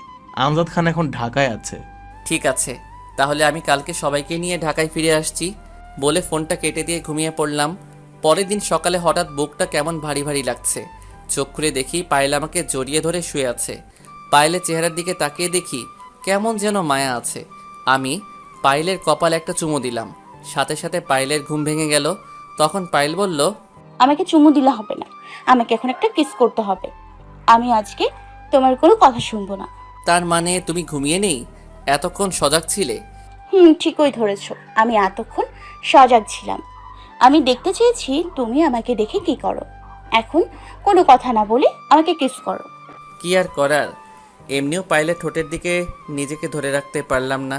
তাই পায়েলের ঠোঁটের সাথে ঠোঁট লাগিয়ে দিলাম। দুজন দুজনকে জড়িয়ে ধরে পাগলের মতো কিস করলাম। কিছুক্ষণ পর ছেড়ে দিলাম। আমি বললাম, পায়েল, আমি আজকে ঢাকায় ফিরে যাব। আমাদের মিশন ঢাকায় হবে, কারণ আমজাদ খান এখন ঢাকায় আছে। তোমাকে ছাড়া আমি থাকতে পারবো না, যদি তোমার কিছু হয়ে যায়। আমার কিছু হয়ে গেলে আরেকটা ভালো ছেলে দেখে বিয়ে করে ফেলো। তোমার কিছু হয়ে গেলে আমিও তোমার কাছে ফিরে যাব। আমি তোমাকে ছাড়া অন্য কাউকে বিয়ে করতে পারবো না। এত ভালোবাসো আমাকে, সারা জীবন এইভাবে ভালোবেসে যাবে তো? মরার আগ পর্যন্ত আমি তোমাকে এইভাবে ভালোবেসে যাব। ঠিক আছে, যদি আল্লাহ আমাকে বাঁচিয়ে রাখে তাহলে তোমার কাছে ফিরে আসবো। তুমি শুধু আমার জন্য দোয়া করো। আমি তোমার জন্য সব সময় দোয়া করি, আল্লাহ যেন তোমাকে হেফাজতে রাখেন। ঠিক আছে, এখন তোমার রুমে যাও। আমি ফ্রেশ হয়ে নাস্তা করে বেরিয়ে পড়ব। তুমি রাইসার খেয়াল রেখো। পায়েলে আমার কপালে একটা চুমু দিয়ে রুম থেকে বেরিয়ে গেল। আমি বিছানা থেকে উঠে ওয়াশরুমে ঢুকে ফ্রেশ হয়ে সবার সাথে নাস্তা করে বেরিয়ে পড়লাম। আসার সময় শ্বশুর শাশুড়িকে বলে আসলাম। পায়েলা রাইসা আমাকে জড়িয়ে ধরে অনেক কান্নাকাটি করেছে। প্রায় 5 ঘন্টা পর ঢাকায় ফিরে আসলাম। নিজের বাসায় চলে আসলাম। আসার সময় মেহেদিকে বলেছি আমার বাসায় থাকতে। নাজিম তার লোক নিয়ে আমার সাথে এসেছে। বাসায় এসে ভিতরে ঢুকে দেখি মেহেদি সোফায় বসে আছে। খালা আমাকে দেখে বলল, কেমন আছো রাসেল? তোমার হাতের এখন কি অবস্থা? আলহামদুলিল্লাহ খালা, ভালো আছি। তুমি কেমন আছো? হাতের অবস্থা আগের থেকে মোটামুটি ভালো, তবে এখনও ঘা শুকায় নাই। আমিও ভালো আছি। তোমার গুলি লাগার কথা শুনে অনেক চিন্তায় পড়ে গেলাম। যাক, আল্লাহ তোমাকে হেফাজত করেছে। তোমার রুমে গিয়ে ফ্রেশ হয়ে আসো, আমি তোমাকে খাবার দিচ্ছি। এই বলে খালা চলে গেল। ফ্রেশ হয়ে সবার সাথে খাবার খেয়ে রুমে চলে আসলাম। আসার সময় রাফি আর মেহেদিকে বললাম আমার রুমে আসতে। হঠাৎ মোবাইল ফোনটা বেজে উঠল। হাতে নিয়ে দেখি মন্ত্রী ফোন দিয়েছে। ফোন রিসিভ করার পর মন্ত্রী যে কথা বলল সেটা শোনার জন্য মোটেও প্রস্তুত ছিলাম না। মন্ত্রী বলল, মাফিয়া রাসেল, তুই এখন কোথায়? তোর মেয়ে রাইসা এবং তোর ভালোবাসার মানুষ এখন আমার কাছে। যদি তাদের বাঁচাতে চাস তাহলে তুই একা আমার এখানে আসবি। যদি কোনো চালাকি করিস তাহলে ওদের মরা মুখ দেখবি। তোর বাসার সামনে একটা গাড়ি আসবে, সোজা ওটাতে উঠে যা। তুই ওদের কিছু করবি না, আমি তোর কথা মতো এখনই আসছি। ঠিক আছে, তাহলে আমি ওদের কিছুই করব না। তুই এখনই বাসা থেকে বেরিয়ে পড়, দেরি করলে ওদের হারাতে হবে। এই বলে মন্ত্রী ফোন কেটে দিল। তখন মেহেদি আর রাফি আমার সামনে আসলো। আমাকে চিন্তিত দেখে মেহেদি বলল, কিরে, কার সাথে কথা বলছিস? আর তোকে কেমন চিন্তিত লাগছে? কি হয়েছে আমাদের খুলে বল। মন্ত্রী আমার মেয়ে এবং পায়েলকে তুলে নিয়ে গেছে। মন্ত্রী বলেছে তাদের বাঁচাতে চাইলে আমাকে একা ওদের ওখানে যেতে। দেরি হলে রাইসা এবং পায়েলকে মেরে ফেলবে। মন্ত্রীর এত বড় সাহস! ও জানে না কার সাথে পাঙ্গা নিতে আসছে। আজকে ওই মন্ত্রীকেই মেরে ফেলবো। শোন আমি কি বলি, আমি এখন বাসা থেকে বেরিয়ে পড়ব আর আমার মোবাইলে লোকেশন চালু করে রাখবো। তোরা আমি বাসা থেকে বেরিয়ে যাওয়ার 30 মিনিট পর বেরিয়ে পড়বি। তুই কোনো চিন্তা করিস না, আমরা সব কিছু রেডি করে বেরিয়ে পড়বো। কিন্তু এখন সমস্যা হচ্ছে, ওরা যদি তোর কোনো ক্ষতি করে? তারা আমাকে মেরে ফেলবে সেটা আমি জানি, কিন্তু মরার আগ পর্যন্ত ওদের সাথে লড়াই করে মরতে চাই। হঠাৎ ফোনটা বেজে উঠল। রিসিভ করার পর ওই পাশ থেকে পায়েলের আব্বু বলল, রাসেল, তুমি কোথায়? তোমরা বাসা থেকে বেরিয়ে যাওয়ার সাথে সাথে কিছু লোক আমার বাসায় ঢোকে পায়েল আর রাইসাকে তুলে নিয়ে গেছে। ওরা আমার আর পায়েলের আম্মুর মাথায় বাড়ি দিয়েছে। তারপর আমরা জ্ঞান হারিয়ে ফেলি। কিছুক্ষণ আগে জ্ঞান ফিরেছে, তারপর তোমাকে ফোন দিলাম। আপনি কোনো চিন্তা করবেন না, যারা ওদের তুলে নিয়ে গেছে তারা আমাকে ফোন দিয়েছে। আমি এখনই বেরিয়ে পড়ছি, ওদের কিছু হবে না। এ বলে ফোন কেটে দিয়ে বাসা থেকে বেরিয়ে আসলাম। আমাকে দেখে একটা গাড়ি সামনে আসলো। তারপর আমি গাড়িতে উঠে পড়লাম। আমি বাসা থেকে বেরিয়ে আসতেই আরেকজনকে ফোন দিয়েছি। কাকে দিয়েছি সেটা সময় হলে জানতে পারবেন। কিছুক্ষণ পর গাড়ি একটা গোডাউনের ভিতরে ঢুকে গেল। আমি গাড়ি থেকে নামার আগে মোবাইল বন্ধ করে রেখেছি। আমি জানি মেহেদি জায়গায় চিনে ফেলেছে। গাড়ি থেকে নামার সাথে সাথে 2টা লোক এসে আমাকে চেক করলো। আমার কাছে শুধু মোবাইল পেয়েছে, তারা মোবাইল নিয়ে নিল। এটা আমি আগেই আন্দাজ করতে পারছি। তারপর ওই লোক 2টা আমাকে ভিতরে নিয়ে গেল। ভিতরে গিয়ে দেখি পায়েল আর রাইসাকে 2জন লোক ধরে রেখেছে। তাদের চেহারা দেখে বুঝতে পারলাম ওদের গায়ে হাত তুলেছে। রাইসা আমাকে দেখে কান্না করে বলল, আব্বু, তুমি এসেছো? এই লোকগুলো আমাকে আর আম্মুকে অনেক মেরেছে। দেখো, আমার আর আম্মুর শরীর থেকে রক্ত বের হচ্ছে। তুমি আমাদের ওদের হাত থেকে বাঁচাও। আম্মু তোমাদের কিছু হবে না, আব্বু এসে গেছি, এখন তোমরা বাসায় যেতে পারবে। হঠাৎ মন্ত্রী জুনায়েদ এবং সাথে আরেকজন বেরিয়ে সামনে আসলো। মন্ত্রী আর জুনায়েদ বাদে আরেকজনকে দেখে মোটেও প্রস্তুত ছিলাম না। ওনাকে দেখে মাথা পুরো গরম হয়ে গেল। তিনি আর কেউ নয়, আমার বাবা আমজাদ খান। এই কারণে তো বলি, ওনার নাম শোনার পর আমার কাছে কেমন জানি লাগছে। তখন আব্বু বলল, কি মিস্টার মাফিয়া কিং রাসেল, আমাকে চিনতে পারছো? আমি সেই আমজাদ খান, তুমি যাকে খুঁজে বেড়াচ্ছ, মানে তোমার জন্মদাতা পিতা। তোর মতো পিতাকে আমি ঘৃণা করি, তোকে আমি কখনো বাবা মানি না। তুই একটা ধোঁকাবাজ, তুই একটা খুনি, তুই নিষ্পাপ একটা মেয়ের মা বাবাকে খুন করছিস। তোকে আমি আজকে নিজ হাতে মারবো। সেটা তুমি কখনোই পারবে না। ওরা আমার অবৈধ ব্যবসার কথা পুলিশের কাছে বলে দিয়েছে, তাই ওদের মেরে ফেলেছি। আজকে তোমার জীবনের শেষ দিন, তোমাকে মারার জন্য আজকে ওদের তুলে এনেছি। তুমি কি মনে করছো আমরা তোমাকে মারতে পারবো না? তোমার হাতে গুলি লাগার পর থেকে তোমার ওখানে চারপাশে লোক লাগিয়ে রেখেছি। পরে তুমি যখন ঢাকায় ফিরে এসেছো, তখন আমার লোকগুলোকে বললাম তোমার ভালোবাসা এবং তোমার মেয়েকে তুলে আনতে। এখন তোকে আমি নিজ হাতে মারবো। আব্বুর কথা শুনে মন্ত্রী বলল, না আমজাদ খান, ওকে আমি নিজ হাতে মারবো। ও আমার অবৈধ সব ব্যবসা আগুন লাগিয়ে দিয়েছে, আমার কোটি টাকার ক্ষতি করেছে। মন্ত্রীর কথা শুনে জুনায়েদ বলল, ও তোমার আমার একা ক্ষতি করে নাই, আমারও অনেক টাকার অবৈধ সম্পদ নষ্ট করছে। আমি তাকে নিজ হাতে মারবো। তখন আমি ওদের সবাইকে বললাম, আমাকে মারবি ভালো কথা, তাহলে ওদের আটকে রেখেছিস কেন? ওদের ছেড়ে দে, আমি তো কোথাও যাচ্ছি না। তুই যেতে চাইলেও পারবি না। ওই তুই ছেড়ে দে ওদেরকে, আর মাফিয়া রাসেলকে দড়িতে বেঁধে ফেল। পায়েল আর রাইসা মামুনি, তোমরা বাসায় চলে যাও, আব্বু ওদের সাথে কিছু হিসাব মিলিয়ে আসছি। না, আমি তোমাকে ছেড়ে যাব না, ওরা তোমাকে মেরে ফেল। পায়েল, তুমি আমাকে নিয়ে চিন্তা করো না, ওরা আমার কিছুই করতে পারবে না। তুমি রাইসাকে নিয়ে বাসায় চলে যাও। পায়েল আর কোনো কথা না বলে রাইসাকে নিয়ে গোডাউন থেকে বেরিয়ে গেল। তারপর আমজাদ খানের লোক এসে আমাকে একটা চেয়ারে বেঁধে ফেললো। তখন আমজাদ খান বলল, ঠিক বলেছিস, ওর জন্য ঠিকভাবে ব্যবসা করতে পারছি না। যে কাজ করতে যাই সবগুলোতে বাধা দেয়। ওকে মেরে আবার নতুন করে অবৈধ ব্যবসা শুরু করব। আবার নিজের মতো দেশটা চালাবো। আমার কথায় দেশের মানুষ উঠবে আর বসবে। তাহলে দাঁড়িয়ে আছিস কেন? ওকে মেরে ফেল। আমাদের অনেক জ্বালিয়েছে, আজকে ওকে মেরে আমরা বাংলাদেশের রাজত্ব কায়েম করব। এই বলে ওরা তিনজন যেই আমাকে গুলি করতে যাবে, তখন বাইরে গোলাগুলির শব্দ শুরু হলো। তাদের একটা লোক এসে বলল, ভাই ভাই, বাইরের চারটা হেলিকপ্টার নিয়ে আমাদের আক্রমণ করছে। হেলিকপ্টার দিয়ে যারা আক্রমণ করছে তারা সবাই সেনাবাহিনীর লোক, এবং মাফিয়া রাসেলের লোকও আছে সাথে। ওই লোকটার কথা শুনে আমজাদ খান বলল, তুই আমাদের সাথে চিটিং করেছিস, কিন্তু তোর লোক আক্রমণ করছে সেটা মানলাম, কিন্তু সেনাবাহিনী আমাদের আক্রমণ করছে কেন? আমজাদ খানের কথা শুনে আমি হাসতে হাসতে বললাম, তোরা কি আমাকে এতটাই বোকা মনে করছিস যে তোদের কথা মতো আমি এমনি এমনি চলে আসব? আমি আসার সময় সব প্ল্যান করে আসছি। আগে আমজাদ খান, আপনি সালাউদ্দিন মেজরকে চিনেন? মেজর সালাউদ্দিন তো আমার এক সময় বন্ধু ছিল, কিন্তু তার সাথে কিছু কথা কাটাকাটি হয়, তারপর থেকে ওর সাথে যোগাযোগ করি না। তাহলে ঠিকই ধরেছেন, ওই আপনার বন্ধু সালাউদ্দিন আঙ্কেলের সাথে আমার ভালো পরিচয়। উনি আমার কাজ সম্বন্ধে সব কিছু জানে। উনি বলেছে কখনো তাকে দরকার হলে ফোন দিতে, তাই আসার সময় ওনাকে ফোন দিয়ে আসছি। আর আমার আরেকটা কাজ হয়ে গেছে, যেটা তোদের ফাঁসির দড়িতে ঝুলবে, কিন্তু আমি তোদের আইনের আওতায় তুলে দিব না, আমি নিজ হাতে তোদের মারবো। তোরা আমার সাথে এতক্ষণ কি বলেছিস সব কিছু এতক্ষণ ভিডিও হয়েছে, এই দেখ। আমার কথা শুনে মন্ত্রী জুনায়েদ এবং আমজাদ খান ভয় পেয়ে গেছে। আমি এসব বাসায় বেরিয়ে আসার আগে করে এসেছি। তখন আমজাদ খান বলল, আমরা যেহেতু আজকে ধরা খেয়েছি, তাহলে তোকে বাঁচিয়ে রাখবো কেন? আমাদের সাথে তোকেও মরতে হবে। এই কথা বলে আমাকে গুলি করতে গেলে রাফি আর মেহেদি গোডাউনের ভিতরে ঢুকে ওদের গুলি করা শুরু করলো। তারা সবাই আড়ালে চলে গেল। রাফি মেহেদি আর বাঁধন খুলে দিল আর আমার কোটটা গায়ে দিল, যেটাই আমাকে গুলি করলে কিছুই হবে না। আমি ওদের গুলি করা শুরু করলাম। এক পর্যায়ে ওদের লোক সব গুলিকে মাটিতে গড়াগড়ি করতে করতে মারা যায়। তারপর আমি মন্ত্রী আর জুনায়েদের সামনে গিয়ে তাদের শ্যুট করা শুরু করি। মন্ত্রী আর জুনায়েদ গুলিকে মাটিতে গড়াগড়ি খেতে খেতে মারা যায়। আমজাদ খান ভয়ে এক কোণায় লুকিয়ে পড়ে। আমি আমজাদ খানের সামনে গিয়ে দাঁড়ালাম। তখন আমজাদ খান বলল, রাসেল, আমাকে মারিস না, আমি তোর বাবা। আমি কথা দিচ্ছি আমি এরকম কাজ কখনো আর করব না। তুই এবারের মতো আমাকে ছেড়ে দে। তোকে আমি কখনো মারতাম না। তুই যদি নিষ্পাপ ওই মেয়ের আব্বু আম্মুকে না মারতি, তোকে আমি বাঁচিয়ে রাখবো না। তোকে বাঁচিয়ে রাখলে আবার অবৈধ ব্যবসা করবি। না রাসেল, আমি এসব কাজ করব না। আমি এই দেশ থেকে দূরে কোথাও চলে যাব। সেটা তো আমি কখনো করব না।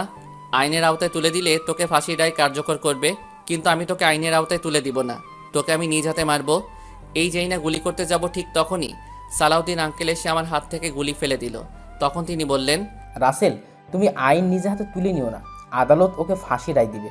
না আঙ্কেল, ওকে আমি নিজ হাতে গুলি করে মারবো। আমি বলছি তুমি এমন কাজ করো না, আমি কথা দিচ্ছি ওকে ফাঁসির দড়িতে ঝুলাতে যা যা দরকার আমি তাই করব। আঙ্কেলের কথা শুনে আর কিছু করলাম না। আঙ্কেল আমজাদ খানকে নিয়ে গেল। তারপর আমরা সবাই বাসায় চলে আসলাম। আজ 1 মাস পর এখন আমি বর্তমান মন্ত্রী। আমার কাজ এবং দেশের মানুষের ভালোবাসা দেখে সরকার আমাকে মন্ত্রী বানিয়ে দিল, আর আমজাদ খানের ফাঁসি কার্যকর করা হয়েছে। আমি এখন একটা স্টেজে দাঁড়িয়ে বলতে লাগলাম, আমি কখনো ভাবিনি আপনাদের এত ভালোবাসা পাবো। আপনারা আমার জন্য দোয়া করবেন, আমি যেন বাংলাদেশকে একটা সুন্দর দেশ হিসেবে গড়ে তুলতে পারি। আপনারা সবসময় আমার পাশে থাকবেন, বিপদে আপদে আমি সবসময় আপনাদের পাশে আছি। আরও কিছুক্ষণ কথা বলে সবার কাছ থেকে বিদায় নিয়ে বাসায় চলে আসলাম। বাসায় আসার পর সবার সাথে বসে কফি খাচ্ছি। তখন পাইলের আব্বু, ধুর এখন শ্বশুর বলবো। তখন তিনি বললেন, রাসেল, আমরা আর দেরি করতে চাই না, যত তাড়াতাড়ি সম্ভব তোমাদের বিয়েটা দেওয়ার দরকার। আপনারা যেটা ভালো বুঝেন সেটাই করেন, আমার কোনো আপত্তি নেই। আমার কথা শুনে পায়েল বলল, আমি রাসেলকে বিয়ে করব না। ও যদি ওর আম্মুকে ফিরিয়ে আনে তাহলে আমি এই বিয়ে করব। ঠিক আছে, আমি তোমার কথাই রাজি। কালকে সকালে দিনাজপুর গিয়ে আম্মুকে নিয়ে আসবো। আমার কথা শুনে পায়েল সবার সামনে আমাকে জড়িয়ে ধরলো। শ্বশুর শাশুড়ি বসে না থেকে রুমে চলে গেল। তখন আমি পায়েলকে বললাম, এটা তুমি কি করলে? তোমাকে একটু লজ্জা শরম করে নাই? তোমার আব্বু আম্মু লজ্জায় রুমে চলে গেল। তোমাকে জড়িয়ে ধরতে লজ্জা কিসের? কিছুদিন পরে তো তুমি আমার স্বামী হয়ে যাবে। হয়েছে, এখন রুমে যাও, আমার হাতে কিছু কাজ আছে, আমাকে একটু কাজগুলো করতে দাও। পায়েল ঠিক আছে বলে রুমে চলে গেল। আমি বসে বসে হাতের কাজগুলো করতে লাগলাম। দেখতে দেখতে আমাদের বিয়েটা হয়ে গেল। বিয়েতে সব মন্ত্রীরা এসেছে। আম্মুকে পরের দিন বাসায় নিয়ে এসেছি, সাথে মামা মামিকে ক্ষমা করে দিয়েছি। বিয়েটা ঢাকায় কমিউনিটি সেন্টারে হয়েছে। রাফি আর মেহেদি সবসময় আমার সাথে থাকে, আর আমার সবগুলো লোককে বিভিন্ন কাজে লাগিয়ে দিছি। রাফি আর মেহেদি আমাকে জোর করে বাসর করে ঢুকিয়ে দিল। ভিতরে ঢুকে আমি তো অবাক, দেখি বিছানায় মা মেয়ে বসে গল্প করছে।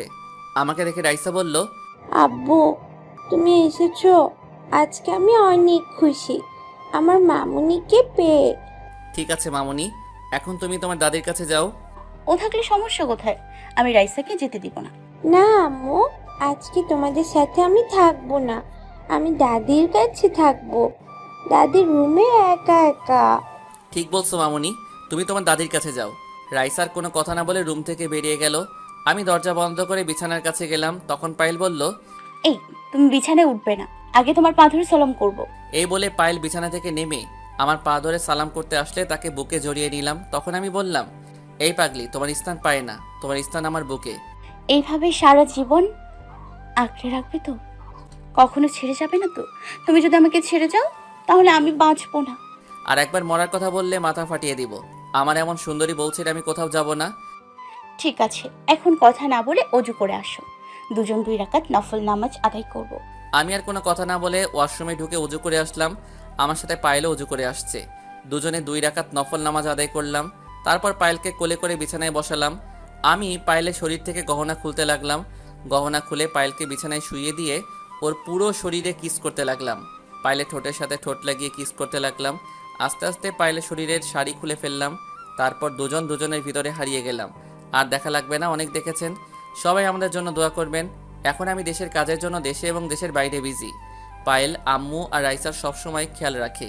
খুব সুন্দরভাবে চলছে আমাদের জীবনযাপন। রাইসাকে সবসময় আমার সিকিউরিটি গার্ড কিন্ডারগার্টেনে নিয়ে যায়। আর আমজাদ খানের ফাঁসি হয়ে গেছে, ওনাকে ঢাকার একটা কবরস্থানে দাফন করা হয়েছে। আম্মু প্রথমে ফাঁসির কথা শুনে মন খারাপ করে ফেলছে, পরে তার কার্যকলাপের কথা শুনে খুশি হয়। তারপরও আম্মুর একটু মন খারাপ ছিল, আস্তে আস্তে এখন ঠিক হয়ে গেছে। আমার মন খারাপ হয়নি সেটা কিন্তু না, আমারও মন খারাপ হয়েছে, কিন্তু ওনাকে ওনার পাপের শাস্তি দিয়েছে। রাফি আর মেহেদির বিয়ে ঠিক হয়েছে। আগামী মাসে 10 তারিখ তাদের বিয়ে। আপনাদের সবার দাওয়াত থাকলো, সবাই কিন্তু অবশ্যই আসবেন। ঠিকানা দিব না, তাহলে আপনারা সত্যি সত্যি চলে আসবেন। ধন্যবাদ সবাইকে। তো পুরো গল্পের পাশে থাকার জন্য ধন্যবাদ। ভুল হলে ক্ষমার দৃষ্টিতে দেখবেন। আমি গল্প লিখি আমার মনের অনুভূতি থেকে, বাস্তবের সাথে কোনো মিল নেই। ভালো লাগলে লাইক এবং কমেন্ট করে জানাবেন কেমন হয়েছে, আর ভালো না লাগলে ইগনোর করবেন। ধন্যবাদ সবাইকে। পরবর্তী গল্পের জন্য অপেক্ষা করুন।